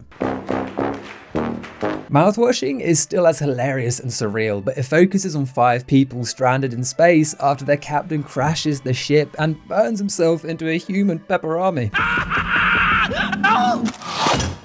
Pepperami. I won't go into too much detail because it's a game I genuinely believe you have to experience, but it's easily one of the most moving gaming experiences I've had in recent years. A core theme throughout is personal responsibility. After the crash, we take on the role of Jimmy, who finds himself in charge of 4 other crewmates in increasingly difficult scenarios, and the sense of isolation and hopelessness is palpable as the situations deteriorate. To be honest, this is a bit of a tenuous connection at best. I just wanted to recommend this game to people. Go buy it, go play it, it's worth your time. But the point I'm trying to make is that few games manage to create a sense of isolation without just leaving the world feeling empty or one-dimensional. To create believable characters with their own motivations that still feel human while also being immovably separated from one another is a talent that I always appreciate, and a feeling Silent Hill has always managed to evoke, particularly in this scene as the rain falls on our somber journey through the night. On the upside, with less than half the game left, we have finally arrived in Silent Hill, with Heather and Douglas already checked into a small motel room where they formulate a plan. I'm gonna head for that Leonard guy's house. You check out the hospital. Douglas will check Leonard's home, while we go uptown to check the hospital. Sounds good to me. Although the fact that these two are checked into a motel does raise a few questions. Did they break in and set up shop? Or are there still people here keeping their small businesses afloat? It's a question that's always floated in the community, just how active are the businesses in Silent Hill? I mean, someone had to deliver this pizza, right? Eddie didn't just fire up the stone oven himself. How can you sit there and eat pizza? But it's a question I personally think doesn't require an answer. It's a nice head lore type mystery, one we can play around with and create our own theories. I think sometimes when it comes to the finer details of a game's mystery, less is more. They won't miss us. Our accommodation is a familiar sight though, Jack's Motel, an area we passed through in the second game after encountering Maria by the lake. In the original, it served no purpose, there was nothing to find and no rooms we could enter, but in the remake, this motel was expanded, offering a neat puzzle to solve and allowing James to enter several rooms, including this specific room Heather and Douglas have claimed. This room. There's something wrong with it. I think we should leave. Also, a lot of people have been commenting asking if I'll make a video covering the remake on the main channel, and the answer is probably not. I only recently covered every detail of the original, and while there are huge differences, the basic themes and plot are something I've already covered to death. So if you want my thoughts on the remake, you can head over to my second channel, Extra Pointless, where I've played through the game from start to finish. There he is, man in the ring. I'll leave a link in the description. If you want more of my unfiltered thoughts on smaller games, this channel, it'll be a bloody treat. Oh shit, he's throwing it back. He's throwing it back. If that starts gaining more traction, it'll give me the funds to make these videos on a more regular basis, and that will be good for everyone involved. Here we go. Is the lady in the camp that he likes? What's her name? Bathmate? Is that a first or second name? But in the meantime, we have a town to explore. Stepping onto the beautiful foggy streets, we're free to explore the familiar sights as we make our way uptown, and it is a treat to be back. Running through Texan gas, passing the bowling alley, we can even see Blue Creek Apartments and the Historical Society on the map. It's a total nostalgia trip. Sadly, there aren't really any references to James or his adventures, bar one image of Maria inside Heaven's Night. It feels like a slightly missed opportunity, especially given how tongue-in-cheek the game had been up to this point. You have all these familiar locations, but there's no payoff for exploring them. This is something the remake does do very well. Every location is filled with minor references to, weirdly enough, its past version. Not quite the ringing endorsement, but hey, I'll take it. It is expertly done, adding mystery for new players and giving old-time fans something to giggle at. You can wait outside if you want. I'll just look around the place. Why would I want to wait outside? No, it's not that. Just a stray thought. Anyway, we're looking for a man named Leonard, just like the plot of Silent Hill Revelations, the second movie, which was loosely, and I mean loosely f***ing goosely based on this game. Unlike the first movie, which was an enjoyable attempt to bring Silent Hill to the big screen, this sequel was corny at best and diabolical at worst. The movie starts, mostly faithfully, with recreations of the amusement park in shopping mall locations, all of which do a decent job of conveying the general vibe, with Robbie the Rabbits and a fish sinking in Mountain Dew. Do the do. But slowly as the movie progresses, it falls to pieces. The most egregious example of which is the needless addition of Pyramid Head, who who takes on the role of Alessa's protector, waddling around like a geometric Big Daddy. Which is cool in theory, I guess, but it culminates in the equivalent of a kaiju fight for the movie's finale, and I'm not even joking. This was possibly the worst way anyone could conceive to end what should be a psychological horror movie. Sean Bean plays the role of Heather's father, Harry Mason, except this time, he doesn't die. One of the only movies where Sean Bean doesn't die, and it's one where he's supposed to fucking die. And listen, I love Sean Bean, but that man can't do an American accent. I'm sorry. Hey honey, how was your day? Douglas makes an appearance, but instead of being a cagey detective, he's a borderline mystic meg type, dropping bizarre one-liners such as this. Some people are beyond our help. Have we met? Before getting killed 20 minutes later. Kit Harington is in it, playing a butchered version of Vincent as a shoehorned love interest that's not only an insult to the original character, but also has no place in the Silent Hill series. I hope you live free and happy. It's more than I ever did. It was, however, Dreamboat's first movie on the big screen, so we'll give the stiff performance a pass. All the other performances? That's on the King of the North. Claudia Wolf was played by Trinity from The Matrix, and this version of Claudia is atrocious. A woman who, I assume with the help of a Ben 10-star watch, is able to transform at will into a Cenobite and scrap anyone who stands in her way, Pyramid Head included. Basically, everything and everyone was bastardized in this rendition. Aside from Leonard Wolf, who's played by Malcolm McDowell, but I mean, it's Mr. Clockwork Orange himself. You should expect no less. Well. If I were forced to compliment anything about this movie, I'd say the spider mannequin, the one that converts human heads into semi-sentient appendages. That was a neat addition. This creature done what any good adaptation should do. Take a small section of the source material and let fly. It was a little goofy, true, but at least it had heart and a level of creative thinking missing from everything else in this movie. Overall, it's not a good movie, let alone Silent Hill adaptation. But hey, it's a laugh for anyone wanting to lampoon something, trying its damnedest to mimic a franchise it only understands on the most surface level. It says is her guardian and executioner. Returning to our search for Leonard, the first port of call is a location Silent Hill fans should know all too well. Brookhaven Hospital, one of the most iconic levels in the second game. Although unlike James's slow burner arrival, the moment we step inside is pure hell.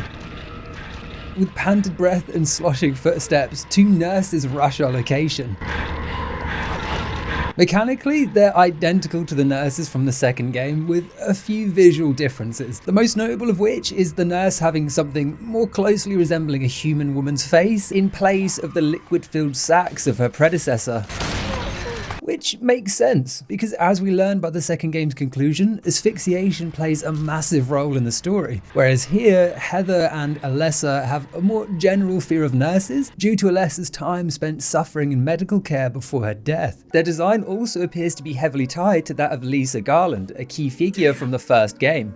Harry, let me help you. This nurse had a close personal relationship with Alessa Gillespie, having been blackmailed by the cult into tending to her wounds after her ritualistic burning. You see, the cult wanted Alessa alive to bring forth their god, and it was Lisa's job to ensure that survival, something she committed herself to wholeheartedly despite her growing drug-induced delirium. We encounter her several times throughout the first game, trying to piece her past together, only for it to be revealed that she was already dead, killed the moment the corruption was unleashed on Silent Hill, trapping her soul in the Otherworld and forever linking the two's fate.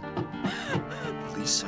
Some even theorize that the images of the mouth we encounter in the Hilltop Otherworld, these ones, that they could be Lisa's mouth. And I think it's interesting that the developers chose to begin our journey back to Silent Hill with a retread of the same location, especially one so thoroughly explored by James. Obviously, it's the same town. I'm not expecting the area to have been revamped as some cultish gentrification process, but surely there were other areas of Silent Hill that were either unexplored or could be creatively invented. Maybe even revisiting the old town, reliving memories from our past and seeing the locations our father fought through realized with modern visuals. It would have been amazing. But yeah, I think it was an interesting choice. One likely made to save on development time when it was needed the most. Despite pulling multiple plot threads together and delivering one of the most beloved stories in the franchise, the third game's development was far from straightforward. Initially, the developers didn't want to create a direct sequel to the first game, with drafts being created for a vastly different horror experience, one with a focus on night and day cycles, allowing the protagonist to explore a fully functioning Silent Hill during the day, while at night the world would twist and corrupt, resulting in the haunting experience players had come to expect. It's actually very similar to the plans Remedy had for Alan Wake before scaling back their ambitions, and theoretically it sounds super interesting. In this case, it never materialized. To quote Akira Yamaoka, the intention was not to make Silent Hill 3 a direct sequel to the first game. In fact, the scenario was completely different, but fans seemed to want to tie up loose ends,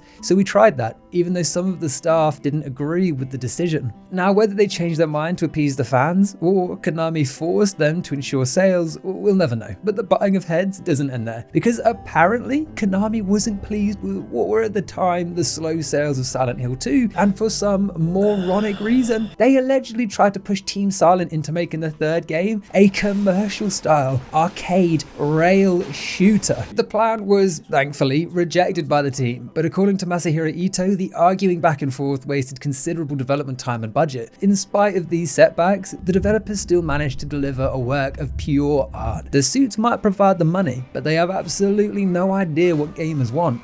This is what gamers want.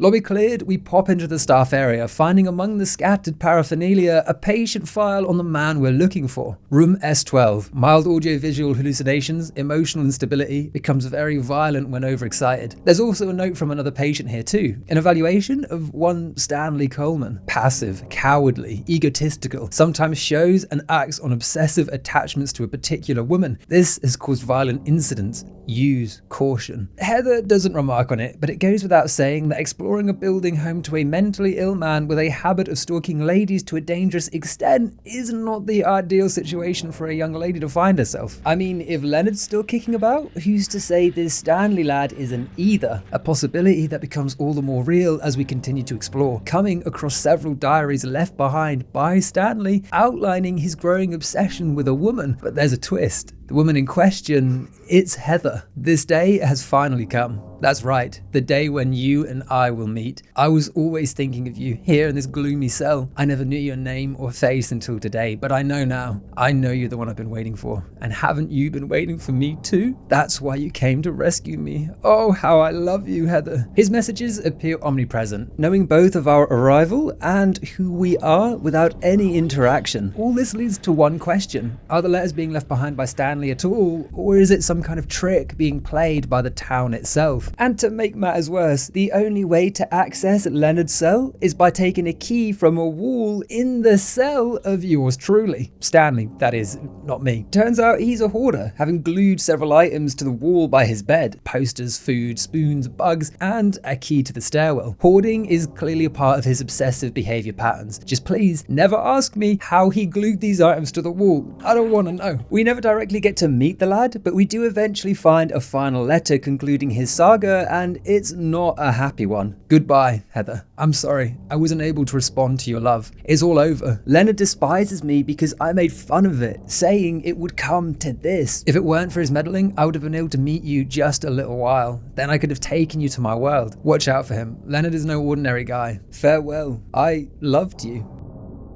The next chunk of the game is spent running around the different floors, finding different items to allow Heather to get past Leonard's locked door. The highlight of which is using the time on a clock to open a briefcase which has a Polaroid camera we have to take to the basement and use to photograph behind a shelf to find a padlock's access code.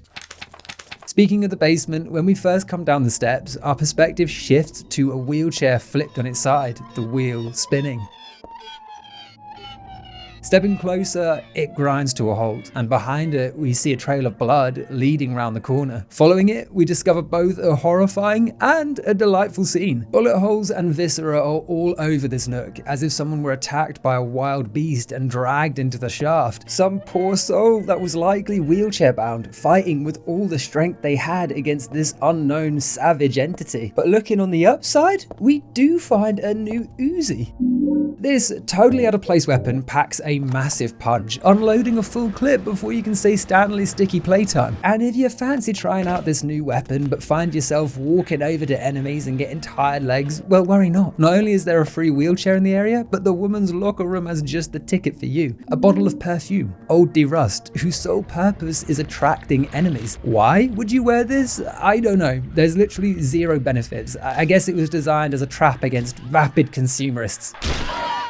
Speaking of vapidity, inside room S1 we find a gossip magazine, but this one contains a very interesting article, an investigation into an orphanage on the outskirts of Silent Hill. One the author believes is being used to abduct and indoctrinate children. The orphanage in question, Hope House, the very same Henry encounters in the 4th game. I'm really thirsty. It even goes on to describe a suspicious round concrete tower they believe is being used to house prisoners, a structure that sounds awfully similar to the water prison that precedes the orphanage level.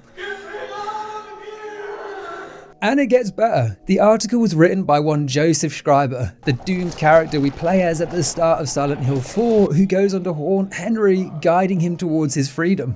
You must kill her.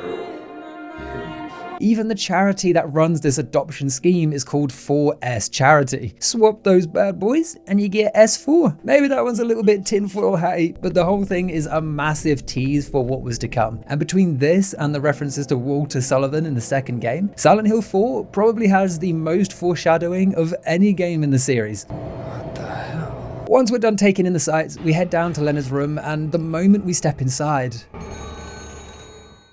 a phone rings. Hello? Claudia. No, I'm not. Don't lie to me, Claudia. You're always trying to run from your responsibilities. It's Leonard, who, after running on the assumption that we were Claudia, reveals the connection he has to our plight. Where did I go wrong? Listen to me already. I'm not Claudia. I'm sorry. I thought you were my daughter. Claudia is his daughter, one he seems to hate just as much as we do. Claudia is your daughter? Oh, so you know her, do you? Are you one of her followers? No, never. When I find her, I can feel the hatred. What? Behind your words, the anger. You plan to kill her, don't you? Heather, will you help me? Help you? I'm locked up in here, and I must stop Claudia. Agreeing that she needs to be stopped, he asks that we break him out, that he can be of help to us because he has a seal. A seal? Da da da da da da da da da da da. Great plan, breaking a madman out of the loony bin. A seal? Following his instructions, we run to the end of the 2nd story hallway, passing without so much as a headache into the other world. The long hallways are now a metallic maze, guiding us forward as gates open and close, blocking some paths and revealing others. It's a much more gradual transition to the other world, one that we're almost consenting to. Normally we're dragged in against our will, but now we're walking towards it. A difference that correlates to Heather rediscovering her past and optionally coming to Silent Hill. Nearing the end of this maze, the camera shifts to face Heather as gates slam down behind us, chasing her up the hall until she hits a dead end. No way forward or back. She's trapped with only the familiar red icon to interact with, one that for some reason doesn't irritate her like the others. Instead, it triggers a memory. Still has no usually high beat. Eyes don't open. Getting a pulse, but just barely breathing. Why? What is keeping that child alive? A memory from Alessa's past, and there's no ambiguity as to who the nurse is because Heather directly name drops Lisa, who was so heavenly towards me in the hellish hospital room. She did get a little weird though. A little bit freaky. Not only are Heather's memories coming back, but so are the memories of her past selves. And passing through, we get one of the more memorable scenes in this game. A tall ladder Heather must ascend to a backdrop of increasingly disturbing visuals. First is another picture of the woman's mouth, and scrawled around it is "What a wonderful world." And according to Masahiro Ito, it's actually a reference to The Exorcist 3, which was also an inspiration for Lisa herself, with Lisa's white dress and sharp red cardigan being inspired by the hospital's nurse. Just above this, Valtiel is back, cranking a valve that originates deep within this ribbed, fleshy tunnel. All the while, the skin-like substance surrounding it is breathing. And the final display is a nurse, bound and presented in this chamber of flames. One of 2 occasions this specific model is used. This first version is featureless, almost like a porcelain doll covered in rot. However, if you examine the second model that appears later, the face is totally normal, almost that of a peaceful woman, in spite of the horrors surrounding her. It's often claimed that this nurse, and even the nurses around the hospital halls, are the Fukuro lady, a strange creature featured in a short animation of the same name created by Masahiro Ito. This bizarre 3-minute cinematic follows Pyramid Head along with several lying figures in a series of surreal and disturbing snapshots, accompanied by this nurse-like creature named the Fukuro lady. It was a piece of artistic promotional material, but some have taken the nurse's appearance and assumed the model seen in our revisit to Brookhaven are said nurse. However, Ito once again chimed in to debunk these claims, stating the Fukuro lady is a separate being. So what do these horrific displays mean, and why the close connection to Lisa Garland? Well, at the end of the first game, after coming to the realization Lisa was dead and her current state was little more than a manifestation of the town, she decides to use this second chance at life to seek revenge on the people that forced her into this role in the first place, namely Dr. Michael Kaufman, who leveraged Lisa's drug addiction to keep her in line. As the game comes to an end, Kaufman is seen heading for a portal leading out of the nightmarish Otherworld, but before reaching safety, a bloodied Lisa crawls up, latches onto him and pulls him away, dragging him deeper into hell as a final act of revenge. The implication could be that as part of dragging Kaufman down, her soul has been trapped in a state of endless suffering ever since in the Otherworld, displayed in various scenes as little more than a plaything for these demonic beings. A theory given more weight by the revelation 3 years later in the manga Silent Hill Cage of Cradle, in which it's revealed that Valtiel was responsible for killing Lisa Garland in the first place, is a potentially horrific fate for what was, by all accounts, a nice person tending to a severely injured child. The moral of the story? Don't do nothing for no one. Or drugs, whichever's easier. Why? What is keeping that child alive? Reaching the top of the ladder, we arrive at the Otherworld, and things are about to go from bad to worse because this version of the Otherworld is the most extreme to date. Every surface is smothered in viscera. It's like this Otherworld is infected with an even more demonic substance, something that extends to the creatures themselves, with the Slurpers being covered in a similar material. Not only is the Otherworld's design fantastic, but the first storage room we come across is also home to easily one of the game's most iconic scares. Inside, we find a sink and a giant mirror, but something is off with the reflection. Trails of blood are moving all about, heading in a rush towards the sink to our right, clearing out of the room and leaving our reflection free of corruption. But then, it starts spilling into our reality, coating the room until every surface is pitch black, at which point our reflection stands still, watching us move as it too begins to decay, until eventually we die. Reflections are our most concrete proof of existence, the earliest form of self-identification humanity has, and here our own being is corrupted, a perversion of ourselves in a manner that we're entirely defenseless against. The only way to survive is waiting for your reflection to stop moving, up until the very last moment just before death, then the door will open. You can even step back inside to discover an ordinary mirror, our reflection behaving as expected, although if you hang about for too long, you'll hear a familiar sound. The trickling of blood.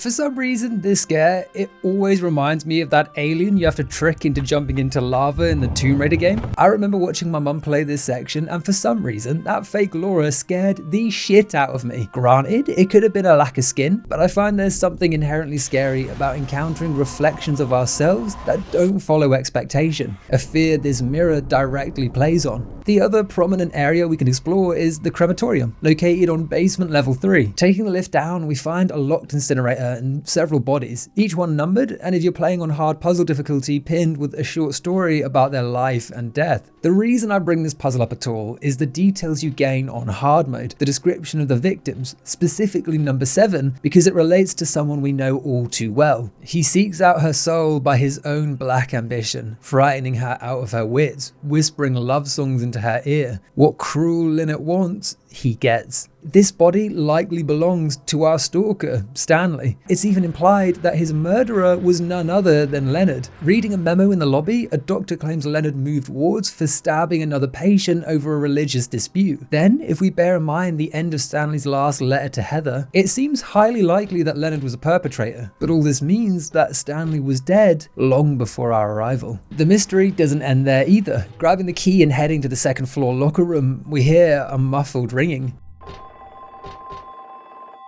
Opening the locker to this out-of-place payphone slapped in the middle, no logical connection to anything, ringing regardless. Slowly, we answer the call, only to receive a delightful birthday song. Happy birthday, dear. Oh, I forgot your name. Who are you? Oh, okay, thanks. Happy birthday, dear. Who are you? Happy birthday to you. You'll either find this absolutely hilarious or deeply disturbing. I doubt there's any in between. In fact, this interaction reminds me so much of Longlegs from the titular movie. Let me in now. Which you'll also equally find hilarious or horrifying. Personally, I do not find this scary, but I suppose I'm not the target demographic of a stalker. This will likely hit different to anyone that can relate to what it represents on a more personal level. Is this Leonard? That's the murderer's name, not my name. I'm not your beloved Stanley either. He's underground now. His new name is Number 7. Despite his denial, it's widely agreed that this caller is Stanley, just not the real version because, as we've discovered, Stanley is dead. Which means this version is either a spirit like Lisa or a figure the town is conjuring to torment us. Either way, we want nothing to do with that shit. The only thing worse than a perv is a paranormal perv. But he does have an offer for us, a birthday gift. And I have a present for you. Which do you prefer? To give pain or to receive it? This encounter is very similar to the outlandish quiz show James can participate in when he visits the hospital in the last game. And our lucky, or should I say unlucky challenger today is James Sunderland! Both have an out-of-place interaction with a disembodied voice, and both result in a prize or gift if they follow their instructions. But you're wrong. It's not my birthday.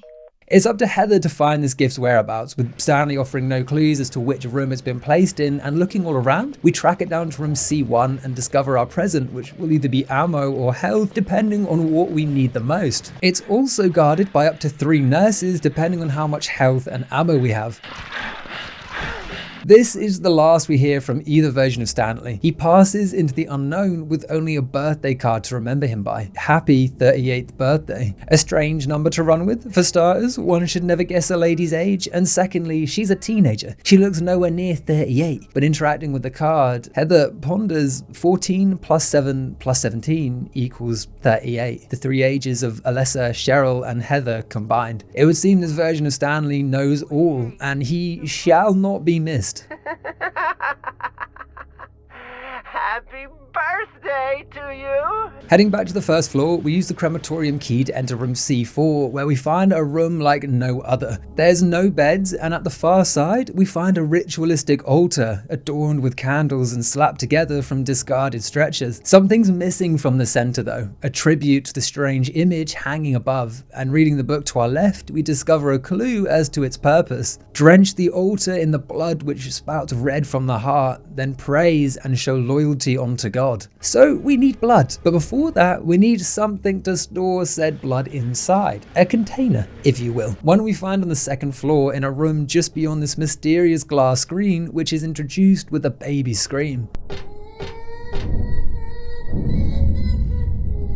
Looking inside, we see a nurse shaking violently as a barely visible Valtiel jostles her.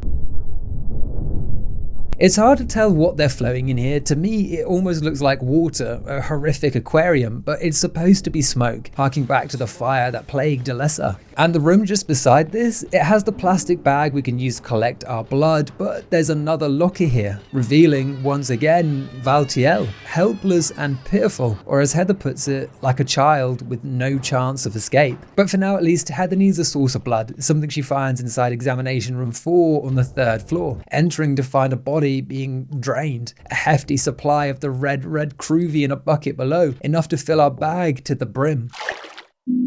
Taking this sample back, we drench the altar in it, and as the camera follows the trickling blood, we discover the way out blocked, replaced with a ladder going down, the tube itself looking similar to the tunnel Valtiel was turning the crank inside earlier. Descending, we arrive in this peculiar basement. It's filled with water, and either end is blocked off with these interlocking metallic rafters, and as you might have expected, not all is what it seems with our new ally. The salvation of all mankind.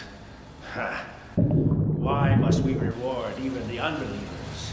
It's true that God is merciful, but first, one must be chosen. Only we, who hearken to the voice of God, will be given the keys to paradise. Don't you think so, Heather?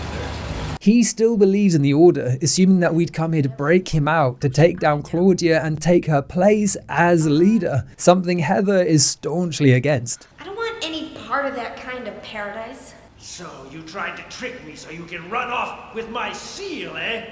Heretic!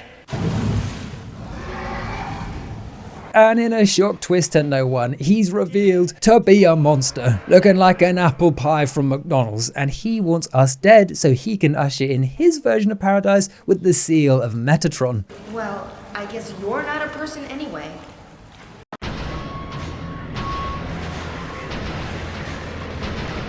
Enter possibly the worst boss fight in the game. From the comical animation that plays when he's shot, to the 2 frames he jumps between when he's stun locked with our SMG. Visually, this beast is a human crocodile amalgamation with slimy skin covered in what looks like rotten stalagmites, or is it stalactites? One builds up, the other drips down. Which one grows on human flesh? His face has melted away and his hands have been replaced with large bone-like claws that he uses to attack. The main feature are the deep gill-like ridges on his back, allowing him to submerge in the flooded basement and hide underwater. This transformation, it reflects his extreme religious fanaticism. In his mind, he's righteous and pure. No one, not even his own daughter, should stand in his way, and now the power he covets has transformed him into this horrific creature, revealing the true nature of his beliefs. I guess you're not a person anyway. As I said, this fight is particularly dull. The reason being is that he barely spends any of the time actually fighting us. We can get 1, maybe 2 shots off before he slinks into the water and has a leisurely Sunday swim before reappearing, made all the more amusing by the fact that he's not even hiding. We can still see his giant ass just swimming around in the tepid water. Now, in fairness, he was nowhere near as visible on the original PS2 version with its darker, blurrier visuals, but I just had to mention it. I suppose the real takeaway is the appeal of playing on the original hardware. Sure, it's not as pretty, but it does come with its own unique charm.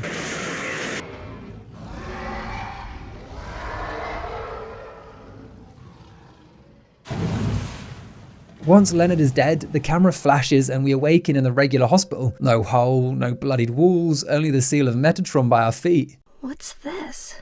Considering how ferocious Leonard was about defending it, it must be important, so we take it with us, leaving the empty building without so much as a whisper. Passing through the doors, the game cuts to a conversation between Claudia and Vincent, arguing about Vincent having sent Heather to kill Leonard. It's your fault that he... but surely it's a good thing. It means he was one of God's beloved, no? Overall, she seems pretty calm, although it's likely she knew about Leonard's desire to usurp her and would rather this outcome than the alternative. I must stop Claudia. But when the camera fades in, we find the two standing inside our motel room. You hated your father, didn't you?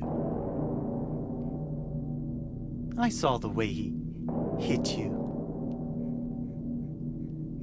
kicked you, made you cry. And after returning to Heather, dusk is falling and there's a rush to make our way back to the motel on the assumption that we'll find these two mid-argument, a chance to extract our revenge. But instead, we run only into Vincent, totally alone. Was there someone else here just now?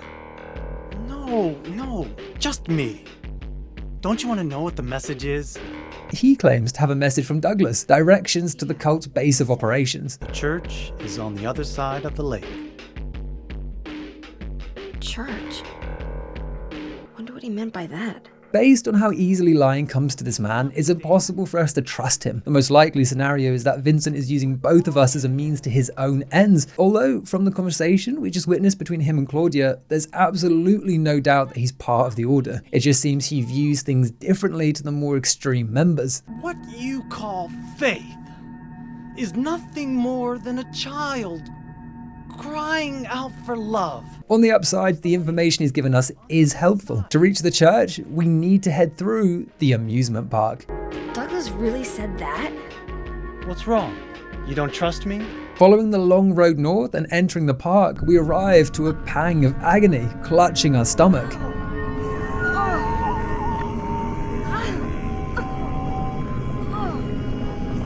Arriving at the park just like our nightmare at the start of the game, something Heather seems vaguely aware of.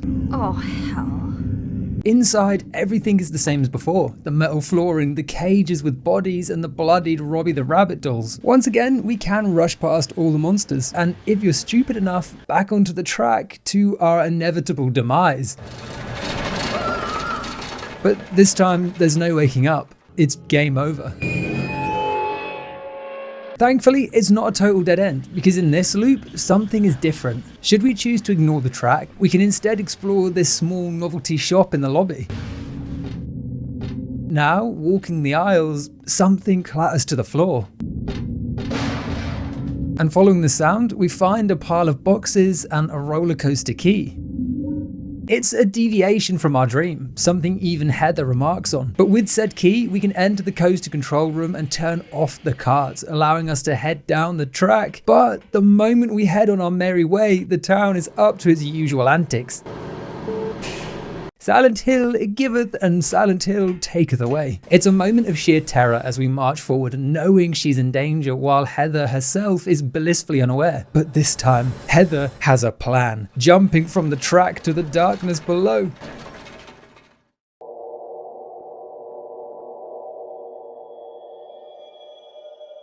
Thankfully, the fall was broken by a ticket kiosk and our neck. From this point, we're in unknown territory, and the only way forward is through the park's most notorious attraction, Borley's Haunted Mansion. And you will be delighted to hear that the queues are gone. We walk right past the ticket booth and into the lobby, getting a warm welcome from our pre-recorded host. Please come inside and look around. Following his instructions, we enter the dining room to desperate pleas. Help! Help! Do you hear those voices? A family of 4 was sliced into bloody pieces in this room. Anyway, I'm lying. It's all just a joke. The voice is quick to tell us it's all just a joke, a part of the show, but interacting with the scene, Heather ponders if it's all fake, Why does it smell like real blood? A smell that by this point, Heather would be a dab hand at identifying. It would seem the corruption is twisting this attraction, displaying a real murder as some grotesque form of entertainment, just like every true crime YouTube channel. In the next room, a man is waiting for us, rocking in his chair with a pale skeletal head poking out. And from the back, it almost looks like the position Heather found her father in, as if the house is tailoring its horror to hit closer to home. Dad? And walking around to get a better look, we get one of the game's few jump scares.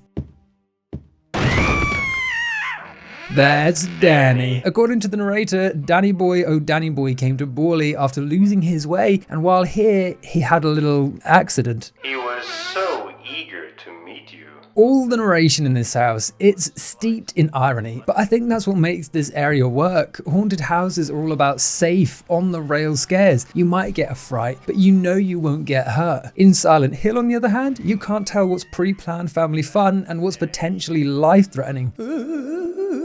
Speaking of, the next room is a treacherous one. Its ceiling spiked. I'm so sorry. This place is just falling apart. On hard mode, passing through this obstacle can seem impossible. No matter how fast or slow you move, it's an instant game over and there are zero hints as to the solution.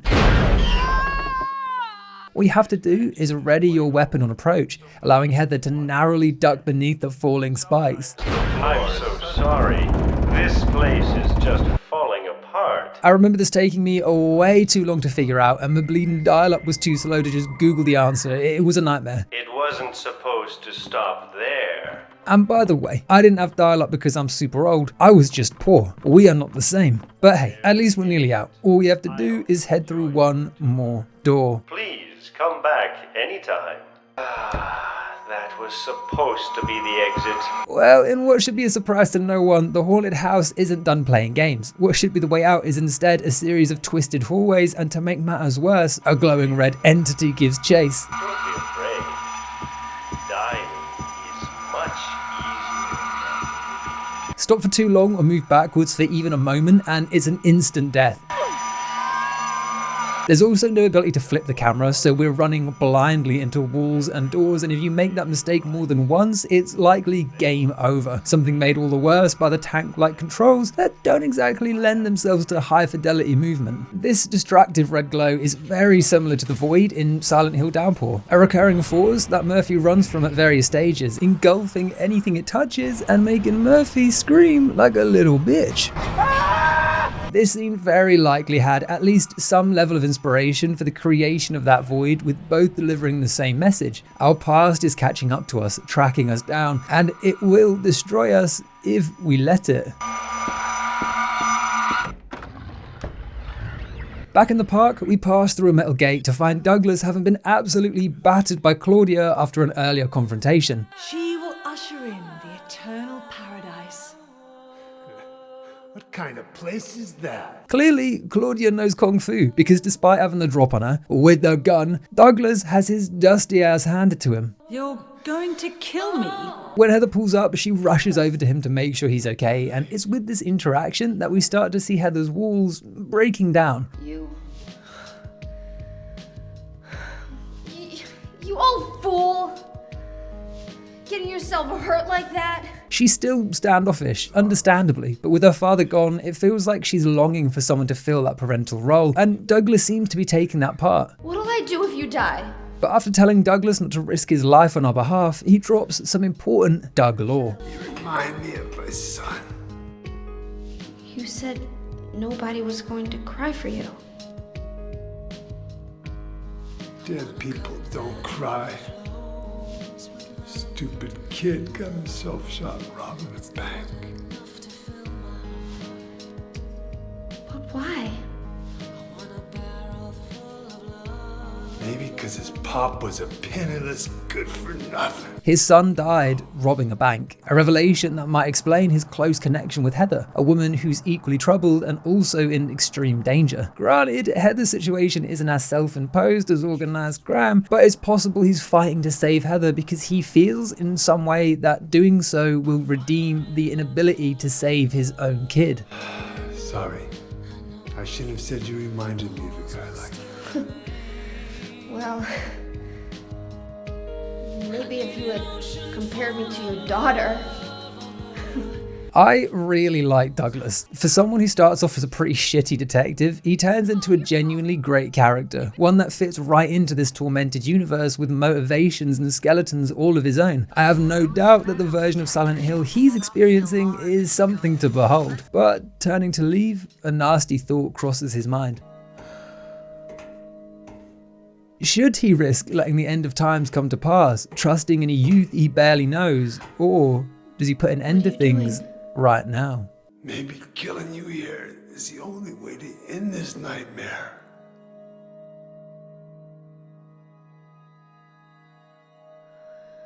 Yeah, you might be right. A moment of weakness Heather doesn't hold against him. I mean, who could blame him for at least entertaining the thought? With the whole of humanity at risk, does one life really compare? It's a fair point to make, but ultimately he decides to trust her, to let Heather settle fate on her own terms. We can even come right back and have a little chinwag. What is it? I just came by to make sure you were still alive. Sorry. I'd come with you if I wasn't hurt. Yeah, well, I guess that's the problem with older guys, huh? See, no hard feelings, best of friends. But we do have places to be and gods to see, so we head out in search of the church's entrance, delving deeper into the park until we stumble across this ice cream stall, and on its counter, a note from our father. Dahlia, the one who said it, said that this girl was a demon, that she took my daughter for a sacrifice. But it's not totally believable. I mean, appearances can be deceiving. When I saw that photo in the hospital basement, I thought, that girl looks like Cheryl. Is that why I feel this way? Cheryl's what's important to me. Everything else can wait until I've gotten her back. Harry was struggling, wanting his adopted daughter back, but afraid of the demonic powers he was mingling with. A fear he bravely puts aside in a determined effort to save us. Cheryl is my daughter. I will save her no matter what. This note isn't here by accident. It's placed on this ice cream stall because Harry actually explored this location in the first game. Granted, it was only a tiny chunk and appeared to be in far worse shape back then, but the notepad we used to save is now a memo outlining Harry's thoughts. It's both a great insight into the feelings Harry had and a genius way in-game to explain why Harry was interacting with notepads at all. Even the way this level ends is the same as our father's past experience, the carousel, except in our case, Sybil Bennett isn't waiting to scrap. Instead, there's a collection of fleshy horses that start moving as the carousel spins. Interacting, Heather makes a dreadful discovery. They're alive, kind of. I mean, they're breathing. There's something. Only one is stationary, and there's a note pinned to it that informs us we'll die after 13 times 4 turns, and that if we want to live, it's kill or be killed. This can be confusing. Firstly, because math hard, and secondly, because there's nothing to fight here. But the horse this note was pinned to is the clue. We have to make the other horses match our deceased friend, hitting each one until they croak and stop moving. Once the last horse is dispatched, there's a sudden shift. The wheel is descending, stirring up an all too familiar evil.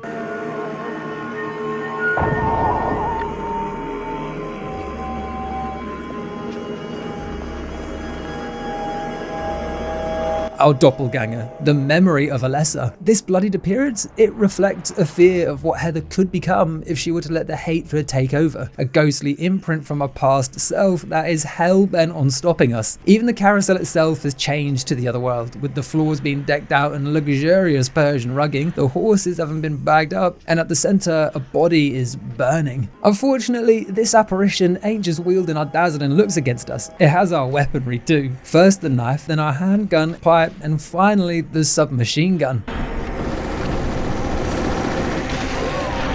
Like the missionary, if we shoot directly at her, she'll raise up her friendship bracelets and eat the bullets Wonder Woman style. Kal-El, no. And after a few hits, she'll run away, using the horses as cover. A great tactic, limited by her less than ideal pathfinding. But I mean, give her a break. She's been sat in a wheelchair for 17 years. I would argue that this boss might be the best in the game. Don't get me wrong, it's still nothing to write home about, but with this fight, there's at least some level of challenge and more importantly, variety with the attacks, something none of the other bosses really have, and it is a welcome change. Not that it makes any difference to the outcome, and once defeated, unlike every other boss, there's no cutscene. She just lies there, and after a flash, her body's gone, replaced with a block of text. It would be better for myself to die. After all, it's nothing to be afraid of. I decided that instead of the suffering and cruelty I endured in that sick room, that I would like to bestow a more gentle and peaceful death on myself. Why do I resist? It's from Alessa, outlining her thoughts that death is better than birthing a demonic god and accepting this fate, potentially explaining why her avatar was conjured in the first place, to do what Douglas could not and prevent by force Heather's potential destiny. The only other possibility is that this was almost a trial. Should Heather fail here, she was weak, unwilling or unable to fight, and her death is for the better. But if she wins, this proves an inner strength, the spirit to survive, allowing Alessa to trust in her new self to achieve what she failed, putting an end to the order. Get you for this! Exiting the carousel, we walk down a long, fleshy hallway. Ascending the steps, we arrive at the main chapel where we find Claudia praying, the first time these two have come face to face since the murder of our father. Checkmate. Claudia's still harping on about her saving the world nonsense, convinced it's what Alessa would have wanted, which causes Heather to interject, claiming she is Alessa. Alessa, the world you wanted is nearly here. That's not what I want. Not you.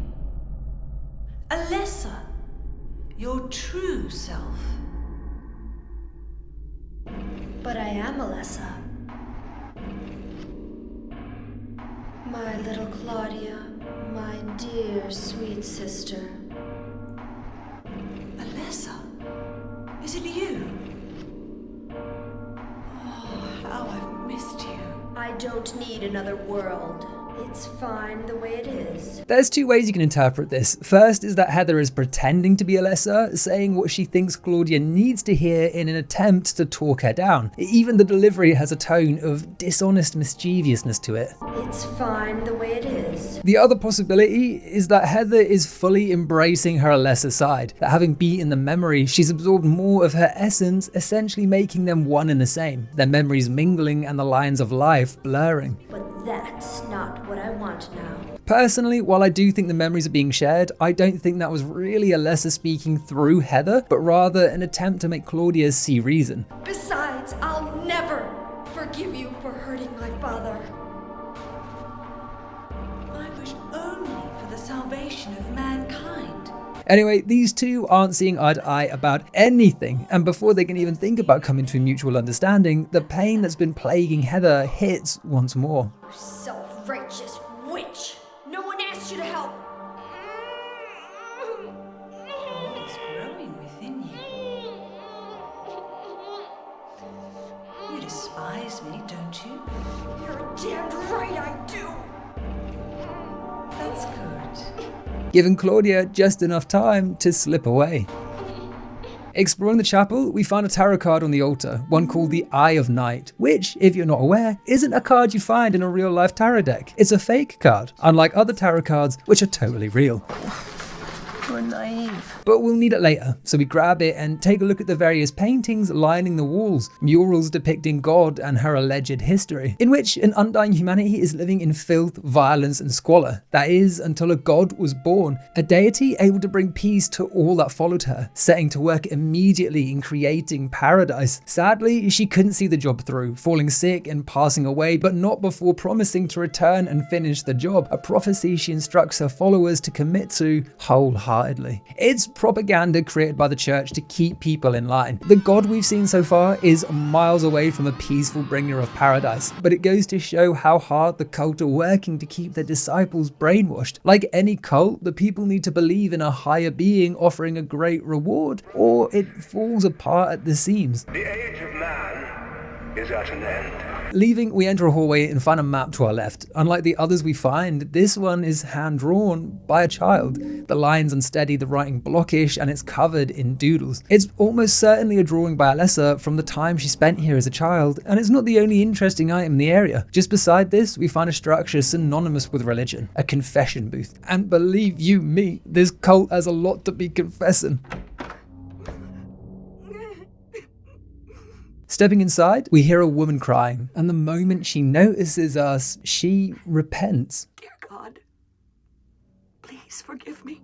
Also care for the soul of the girl whose life I have taken. God, I am a child, trembling with fear as I stare at death. Accepting a lifetime in hell in exchange for one act of kindness, to see, just for a moment, her daughter at heaven's gate. Grant me just a small piece of your everlasting mercy. Let me see my child once within your golden gates. Allow me to atone for my sins there. I'll stand within the very flames of redemption, no matter how they burn me. Now we have a choice. We can say nothing, ignoring her pleas and walking away, or we can forgive her, causing this pain-stricken woman to cry out and thank their Lord. I forgive you. Thank you, Lord. This is the only multiple choice moment in the game, and one that affects the ending you'll receive on New Game Plus. Bizarrely, choosing to forgive contributes towards the game's bad ending. To me, I would think being merciful is a good thing, but to the game, we're taking on the role of God, answering in her place. A blasphemy. Question is, who's on the other side of that booth, pleading their case? While it's never directly confirmed, it's widely believed to be the spirit of Dahlia Gillespie, the mother of Alessa, a high priestess of the Order, and the woman responsible for spearheading her daughter's cruelty. I just want you to lend me a teeny bit of your power, that's all. She didn't make it past the first game, but it's possible her spirit is trapped here seeking forgiveness. Allow me to atone for my sins. This scene is copied almost beat for beat in Silent Hill Homecoming, with Alex entering a similar church and finding what's likely his dad asking for forgiveness in a confession booth that we can either absolve or condemn. I knew that it was wrong, but I pretended I didn't have a choice. With both Alex and Alessa being children of cult members that suffered greatly for it. But now he's gone. Everyone's gone. Heading down the hall, the radio screeches, but instead of a monster, we see a metal fence, and beyond it, the corrupted Otherworld. It's super interesting because it's the first and maybe only time the Otherworld can be seen while we are stood in the normal world exploring. Something I feel is linked to Heather's split personality. We have one foot stuck in the past while the other pushes forward. Alessa is the corruption and Heather is the normality. Something this hallway is almost directly declaring. Upon entering this new hellish addition to the church, the child's map we found earlier will expand and plot the areas as we discover them, almost as if Alessa's coming along for the journey. And that's not a stretch, because only a few steps into these rusted hallways, we hear a child crying and watch bloodied footsteps appearing from thin air. Moving slowly towards a painting before disappearing. And checking behind it, we find a hidden door. For better or worse, the spirit of Alessa is undoubtedly guiding us forward. Something else I really like about this area is that being the cult's headquarters, Valtiel is super active here, with several sightings spread across many a level, from Valtiel crawling through vents back and forth with nowhere to go, to Valtiel cranking another valve, this time with two women in red dresses twisting and churning above him. A disturbing piece of imagery, one that represents the past versions of Heather, covered like deceased bodies. The final sighting comes much later in the lair, finding him on top of metal tunnels surrounded by flames, thrashing a nurse about. But now that we have a decent idea of what's going on, let's outline the definitive role this creature plays. Valtiel, as his name implies, he's a servant, and his role is to ensure the birth of God happens correctly. Meaning he's here to watch over Heather, not for our own sake, but rather for God. An ambition that adds more depth to the various environmental actions we've seen him take. For example, the cranking of the wheel. He's just here to keep the cogs turning, nothing else phases or bothers him. Aside from Lisa. That woman brings out his inner Stella drinker. Passing through the hidden door, we enter the upper hall level, which is a masterclass in unsettling architecture. Stacked hallways facing out to nothing, displayed like a diorama of some hellish apartment complex. A visual made all the worse by a missionary rushing our location. This version is known as a scraper on account of being a weaker non-boss version, but it's the same monster in design and behavior. Seeing as we're in the inner sanctum, his appearance makes sense. They're converted fanatics. It stands to reason that one would be at the heart of this convent, keeping it safe. And while the thin walkways make him difficult to avoid, you can easily just run round the lad and avoid him altogether. This door on the far end, it leads to a library, where after grabbing the moon tarot, an old friend pays us a visit. Hiya, Heather. It's Vincent, and by this point, the charade is up. We know he's part of the cult, and we want answers. It's true. We believe in the same God. But I'm quite sane. So why did you help me out then? Was that also part of trying to resurrect God? It's not uncommon for people to worship the same God and still disagree. Here, the complexities of Vincent's character really shine. He's a priest of the order, clearly a powerful figure, but he's not as delulu as the others when it comes to their gods, Selulu. I don't want God to be born. Wouldn't be convenient. Much too unpredictable. He still believes in their god, but through total self-interest he can't take the risk of introducing a wildcard. He's dangerous, but utterly focused on self-preservation, an ideology Heather looks down on, causing Vincent to lash out. Don't stand there looking so smug. You're the worst person in this room. You come here and enjoy spilling their blood. And listening to them cry out. You feel excited when you step on them and snuff out their lives. Are you talking about the monsters? Monsters? They look like monsters to you? I adore this interaction because it so perfectly captures what makes these games great. The psychological warfare it wages at every moment. Don't worry, it's just a joke. There are so many ways this line can be interpreted. The first and most horrific implication is that there aren't any creatures and we're just a murderer running around killing humans in some kind of delirium. I mean, it's plausible, more so than all this gods and monsters nonsense. Maybe Heather has just lost the plot. All I know is that things are getting really screwy around here. Or, and this is a scenario that plays into an existing theory, everyone sees a different version of Silent Hill based on their mental connection to it. With Vincent being both somewhat sane and having a love for the sun god, it's possible he sees nothing but angels within the town, messengers of his religion, where we see demons.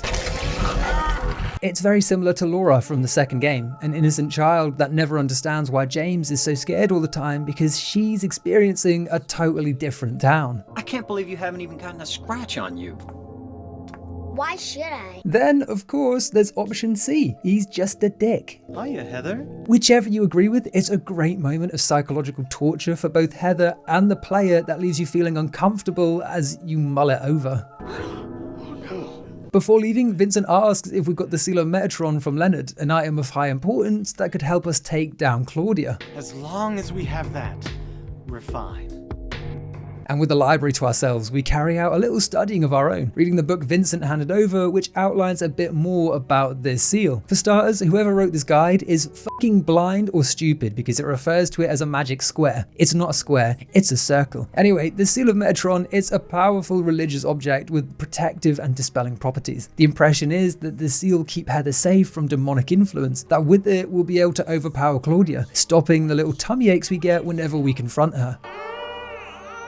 Heading down to the lower levels, we eventually arrive at a familiar bedroom. Alessa's, the walls covered in butterflies, and beside that, her iconic school uniform hanging. This is another location Harry passed through at the end of the first game, and I should clarify, it's not a bedroom for Alessa at the church, but rather a glimpse into the home Alessa grew up in, the Gillespie household. The tunnels of this church, they're leading to memories of Alessa's past, her bedroom, the classroom where she was bullied, and even the sick room where she recovered in hospital. Knowing this, it makes it hard not to draw connections between this church area and the place known as Nowhere from the first game, with both having a series of bizarrely connected locations in a tunnel-like system, although I do think they're separate locations, or at least different versions. What could be making things like this? In the bedroom, we discover another memo from Harry where we get a feel for the reservations he had about heading inside just before the first game's conclusion. She's just beyond this door. I don't know how, but I can sense it. But she's not the only one there. I sense the presence of something extremely dangerous, or maybe what they call God. Nevertheless, I will open the door. Enough of this idle chit-chat. God, I'm not, but I fully intend to save her. This is the final note we get from our late father, and one demonstrating his undying love. He knew he was heading into battle, and with an ancient god no less, yet he was willing to for both his adopted daughter and for Alessa. Where's Cheryl? What have you done to her? And the final point of interest in this room explains our need for the tarot cards, a heavy metal door with 9 empty squares. That's our goal for the rest of the level, searching the various subsections to find the missing tarot cards required to open this door. These cards are all found in or near locations that have a deep personal connection to either Alessa or Heather, first of which is the Hanged Man, found in an overflowing morgue. And just beside this, we stumble across a recreation of our father's bedroom, blood scattered all over and the flowers crushed. The Fool card is found in Alessa's sick room, just beside her rotting hospital bed. And the final card, the High Priestess, that's found in Claudia's room, meaning all these cards seemingly relate to the people and locations they're found in. The Fool card represents new beginnings, having faith in the future and being inexperienced, perhaps relating to Alessa's hope for Heather when creating her. The Hanged Man suggests ultimate surrender, sacrifice, or being suspended in time, and it was found in a morgue next to the room representing our father. And the Moon card, that represents illusion and deception, a card we find just before Vincent enters the library. Hiya, Heather. To reach Claudia's room, we need to backtrack to the first section of the church, arriving to find the corruption leaking through, a blood-like fire covering the walls. It's a bad omen, visual overstimulation, all pointing to one thing: the end is near.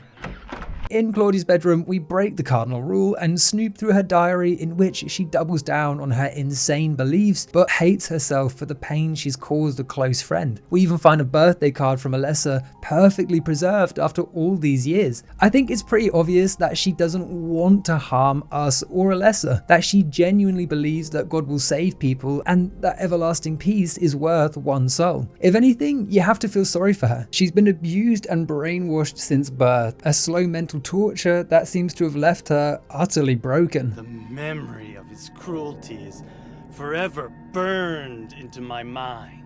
Yes, and that's why we need God. Returning to Alessa's bedroom, we place all 5 tarots in their slot, unlocking the door to the inner sanctum. Passing through a final series of hallways as sirens ring out and the walls crawl with rot, the camera angles change to mimic that of our father's first encounter with the Otherworld. A finale concluded, as they always are, with a giant set of doors. Inside, we find Claudia and Father Vincent locked in a heated debate over their ideological differences, namely Vincent's reservations about bringing forth their god. When did you stop believing in God? God lives. Just look around you. But I do believe in her. In my own way. I fear her, and I adore her. But I haven't lost my mind like you. If this really is the work of God, then I'd say she has lousy taste. Ooh, that's sassy. I think it will come as no surprise that Claudia doesn't take this blasphemy kindly. You mock God? Traitor. You will go to hell.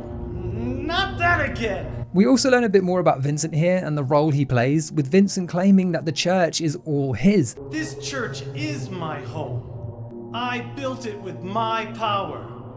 The power of money that you view with such scorn. It seems he's a far more significant figure in the cult than first thought. This entire church, it was funded by Vincent and his followers, with Vincent holding physical and bodily pleasures in high esteem, whereas Claudia scorns the wealth. It's a redundant back and forth from two parties that refuse to see eye to eye, and is brought to an end when Heather enters the room to please from Vincent to end this crazy female dog. Go ahead and kill this crazy bitch. And while his back is turned, Claudia takes matters into her own hands. The time has come.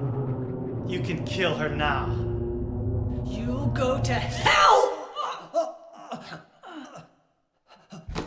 Stabbing Vincent in the back, literally and figuratively. One head of this group destroying the other, consolidating power, and with the floor to herself, Claudia makes one last appeal to Heather. Is it so hard to believe that sympathy could be born out of pain and suffering? Why do you reject God's mercy? Why do you cling to this corrupt world? You know that only God can save us. And save you too? Happy ending? I'd rather go to hell. No, I don't expect to be saved. And that's fine. Again, I find the honesty of Claudia's belief makes her such an interesting character. There's zero sense of self-interest. She's happy to damn herself for the misery she's caused, but to her it's all worth it. It's necessary for what comes next. If you feel so guilty about it, why don't you go to hell? Heather, use the seal.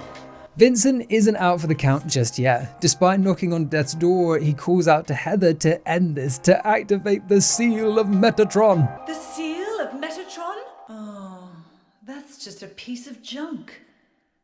What do you think you can do with that? Well, I never. Turns out the seal is a piece of junk. It holds no power, the belief in which Claudia mocks, implying it would be moronic to fall for such an unrealistic thing. You're pathetic. An irony Claudia's too blind to see. What with Claudia believing, without proof, that this evidently violent god will bring about peace on Earth. But with that, she seals the deal.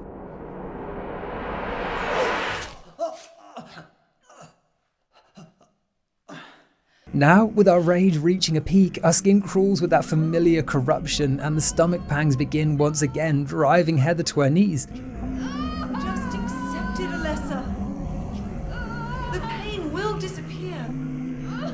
By this point, it should be very obvious, but just in case you haven't pieced it together yet, all this talk about birthing a god, something that's been implied, mentioned, and directly ordered from the game's beginning. You will birth a god and build an eternal paradise. It isn't a metaphorical birth, it's a literal one. God is growing inside of Heather. I knew I would be a witness to it. Judgment Day. Something that explains the constant pains she feels throughout her journey. With this revelation, the insane cancer and its various lumps and bumps could represent the fears women feel around the changes childbirth can have on their body, particularly in Heather's case, as this god's embryo wasn't even her choice in the first place. Not only is it a violation, but like the monster's flesh, it's a vicious growth that she doesn't want. Shut your stinking mouth! Regaining control, we have mere moments to decide what to do. Striking Claudia down is the first and most likely thought that'll cross our mind. We hate this woman. She killed our father and tormented us non-stop. But in doing so, we're giving Claudia exactly what she wants.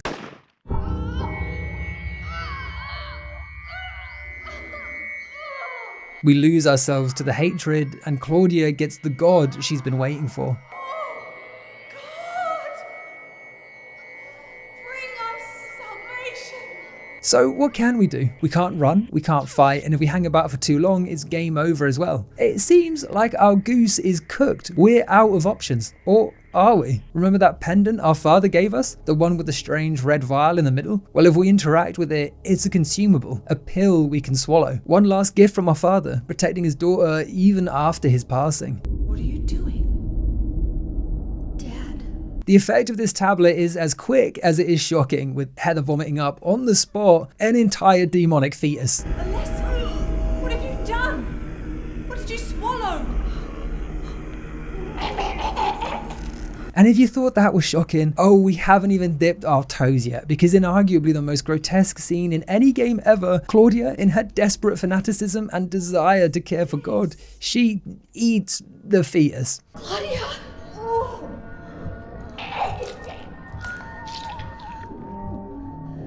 Just scranning it down like tatties and neeps.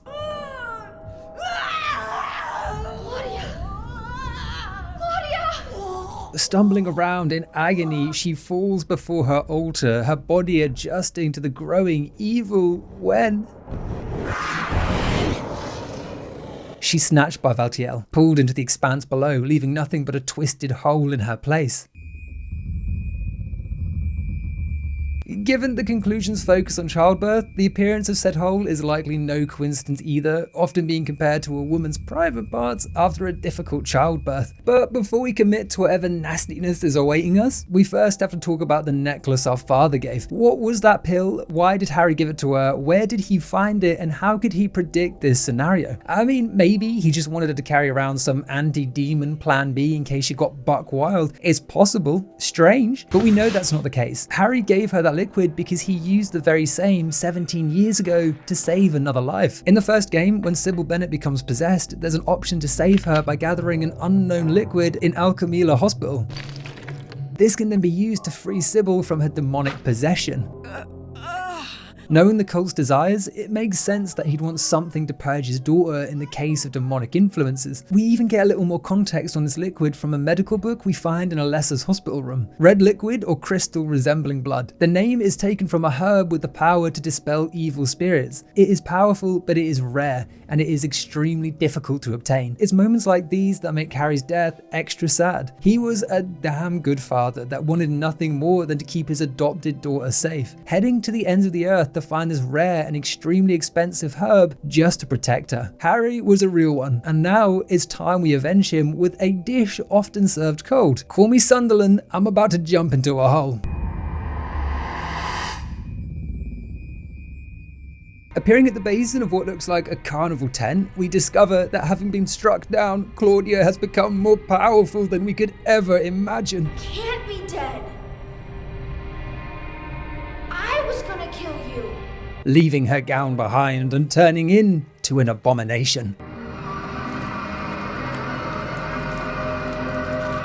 That's right, dear viewer, the final boss is what it says on the tin. Only God herself.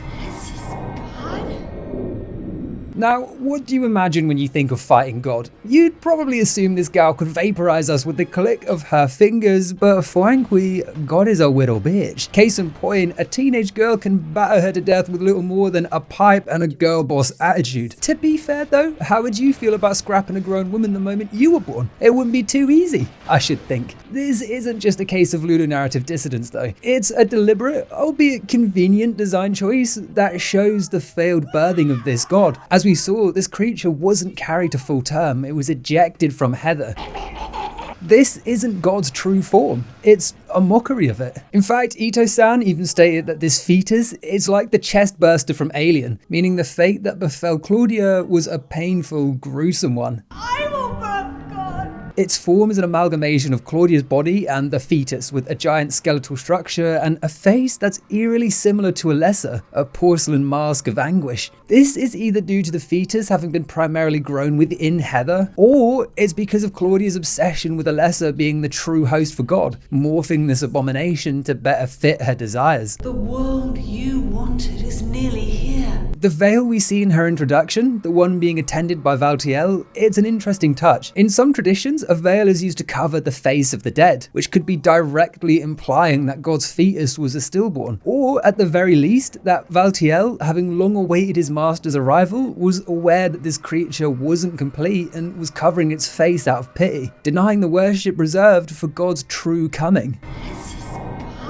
Overall, it's pretty basic visually, especially considering this was a godlike creature. The opportunities were endless, but all we got was a spooky, scary skeleton send shivers down my spine. A weak point Masahiro Ito even acknowledged, alleging he was forced to create this monster in 2 days. As such, much of its design was pinched from other creatures. The face is a reused asset from the Missionary Boss in Silent Hill 2, and his arms were reused assets from Valtiel and Pyramid Head. So, considering he had 2 days to whip this together, I say fair play. During the fight, God takes 2 positions, either upright with its face covered by a veil, or hunched over, animalistic, ready to swipe at Heather. Other than slapping us silly, its other form of attack is summoning flames that hunt us down, trailing across the floor and tracking our movement. At first, the fire seems like a massive problem. You'll try and outmaneuver it only to complicate things and run into its flames and burn. But if you stop acting fancy with it and instead just run from left to right in a straight line, it can do nothing. In terms of fighting back, using guns is a straightforward affair. She's an absolute tank, so you'd need a huge reserve of ammo, but provided you keep your distance and dodge the flames, there's not much it can do. Melee, on the other hand, is a long, laborious affair, one you'll likely have to partake in for at least some portion of this fight, given how much ammo it takes to put God down, and the surprising lack of any ammo to grab, both inside this arena and the area leading to this fight. But if you employ a hit and run tactic and persevere, eventually this half god will fall to our might.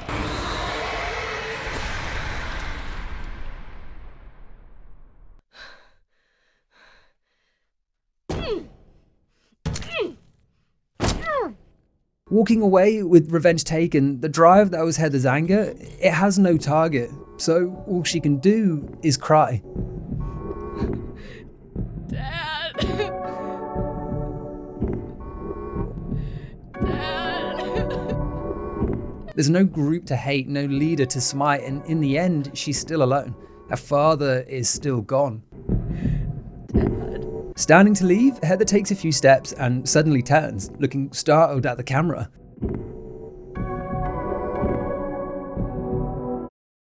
This moment could mean nothing, or perhaps it implies that the spirit possessing Claudia isn't quite gone, that she senses a lingering evil. What adds more to this theory is the removed sound file that was originally meant to play at this point, that of a crying baby. It's not clear why this was cut, perhaps it was too on the nose, removing the ambiguity around the game's ending, but taking that cry into account, I think it's very likely Heather did sense some evil presence remaining.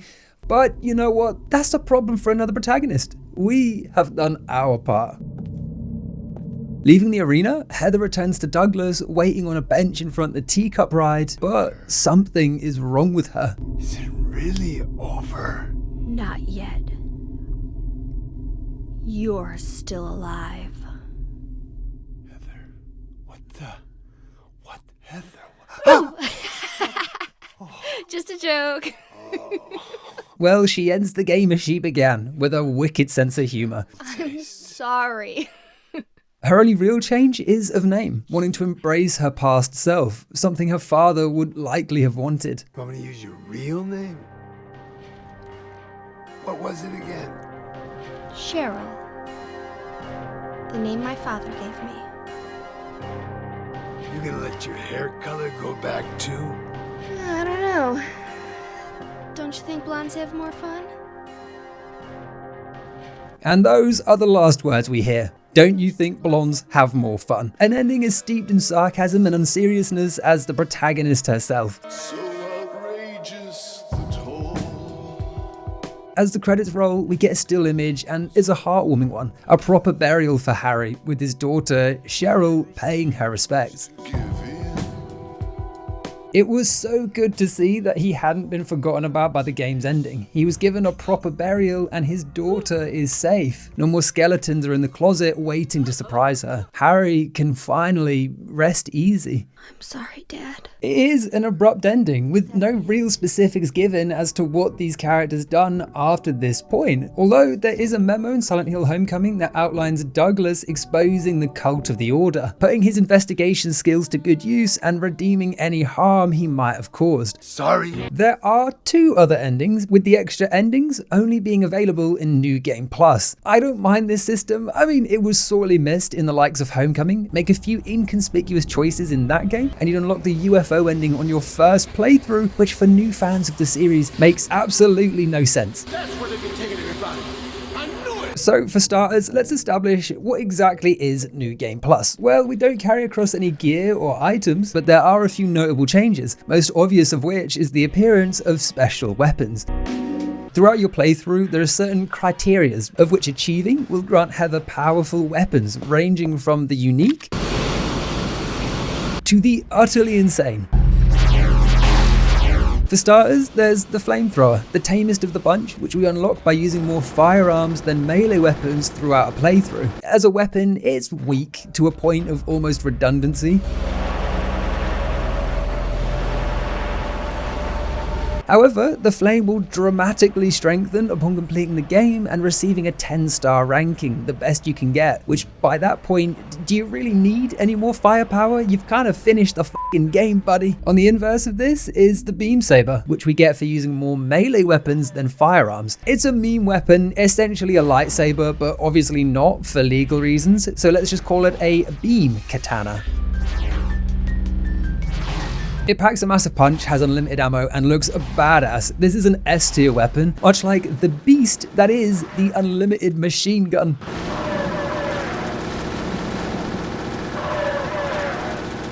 Yes, it is exactly what it sounds like. We get this bad boy for killing God with a melee weapon, something you can achieve like a chud by chipping away at his health, or by using guns for most of the fight and switching to a melee weapon just for the last few hits. Work smart, not hard. This gun is comedically powerful. How powerful? This is what you can expect if you're packing the Infini Mini.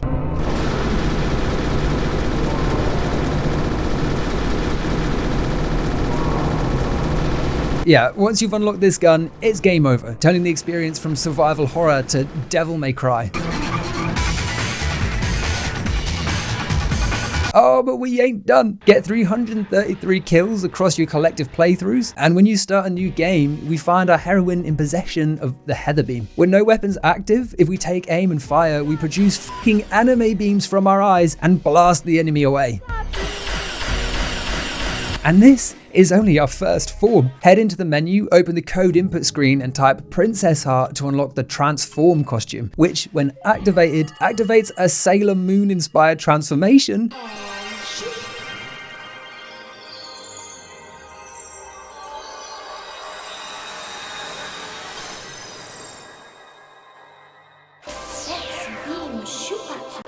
And once our swanky new spacesuit is on, the Heather Beam will be upgraded to the Sexy Beam and deal significantly more damage.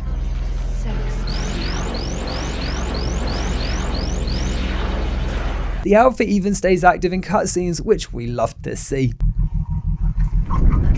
This is the type of video game shitposting we need more of in the Silent Hill universe. Still not satisfied with all the extras I've mentioned so far? My, what a greedy little sprite you are. Well, how about one last treat, and a treat it is. Head to the New Game Plus menu, but before selecting your difficulty, press up, down, left, right, circle, X, and you should hear a sensual groan.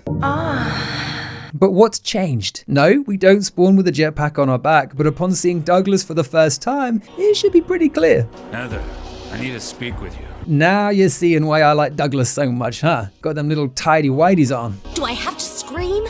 Sorry. Now wait here. It's not all about the unlocks and defrogs though, because there's a nasty little surprise waiting in the underpass. Stepping into the familiar concrete tunnels on New Game Plus, you'll find the walls potentially covered in that familiar red corruption, and if you're playing on higher difficulties, you'll find your health being sapped away. It won't ever actually kill you, but it'll drain your health to 1 hit point, making the enemies in these tight hallways twice as scary.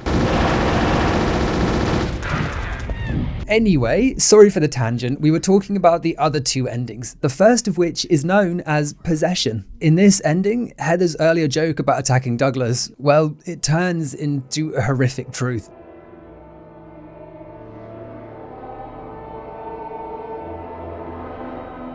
Leaving God only to discover Douglas dead, a possessed Heather standing over him, knife in hand. There's not so much as a word in this ending. The camera just pans back and dips to black, with no idea what will become of Heather or the world with this new evil power residing in it. This ending gives the cut cry after God dies a lot more weight. It could now be seen as Heather being possessed by this newborn demon, taking a new host and attacking poor Douglas. To achieve this ending, you need to do 2 things. First is forgiving the woman in the confession booth. Thank you, Lord. And the second is to embrace our anger, killing over 100 enemies and acquiring 1,000 points of damage. Essentially, we're killing and fighting any creature that comes our way, becoming the violent host that the cult desires. The one who will lead us to paradise with blood-stained hands. This requirement might also explain those random kill rooms scattered across the game. On New Game Plus, they're a great opportunity to bump up our kill count. The third and final ending is one I alluded to moments ago, a joke ending called Revenge. To unlock it, we need to first unlock their Heather or Sexy Beam, using this power to kill at least 30 monsters before arriving at Harry's apartment in Daisy Villa. Do that, and when we reach our flat, things play out slightly differently, and well, look, I'll just let it play out for you. I'm home, Dad. Cheryl, you're back. What happened? Well, it's like this. And that's about it. Oh, my poor little Cheryl. I can't believe that. I'm going to Silent Hill, and I'm gonna bust some heads. Oh, Dad, you're the coolest! That's right, Silent Hill is no more. Aliens, with their old buddy James Sunderland, save our father, and we all head back to that sleepy town and blast it a new arsehole.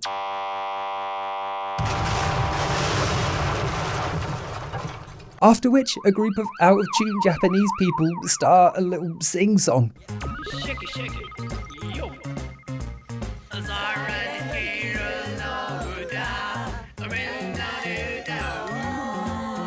It's so fucking blessed and cursed all at once.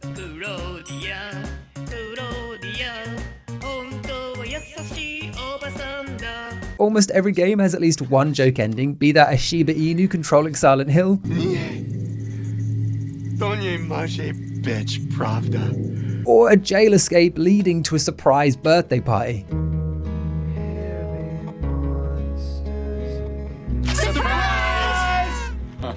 Oh, you guys. But I must say, this is easily one of the most unhinged of the bunch, and I loved it. Oh, Dad, you're the coolest! In closing, Silent Hill 3 is nothing short of horror perfection, serving as a great addition to everything that came before it, while also carving its own morbid identity.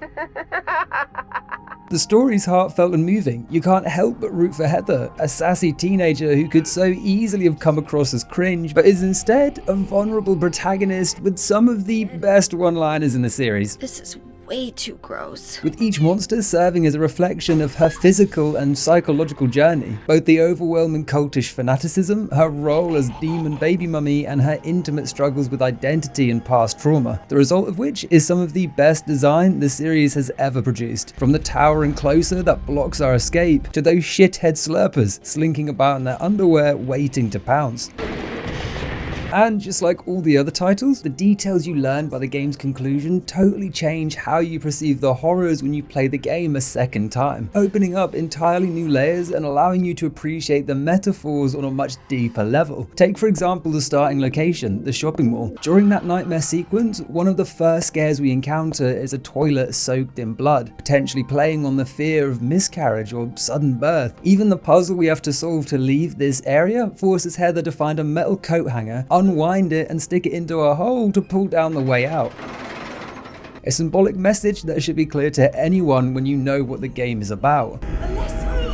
What have you done? Silent Hill 3 is an impactful and heart-wrenching fable that dives into the very depths of humanity, tackling loss, family and abuse in a way that few games ever have, and hopefully with this video you can see why it stood the test of time, why these characters in these games have lingered on the forefront of the community for a generation, and why they will continue to long into the future. I guess it's time to roll the credits. Shout out again to War Thunder for sponsoring this video, it was sorely needed. If you want to help the channel out, please consider checking the link in the pinned comment or in the video description and giving the game a spin on PC, PlayStation, Xbox or mobile. It's totally free, the bonuses are juicy and your support will help make these videos possible. In the meantime, make sure you subscribe because in my next video I'll be covering all 3 Lucius games and their increasingly janky absurdity. And you wouldn't want to miss that now, would you? Power of Christ compels you!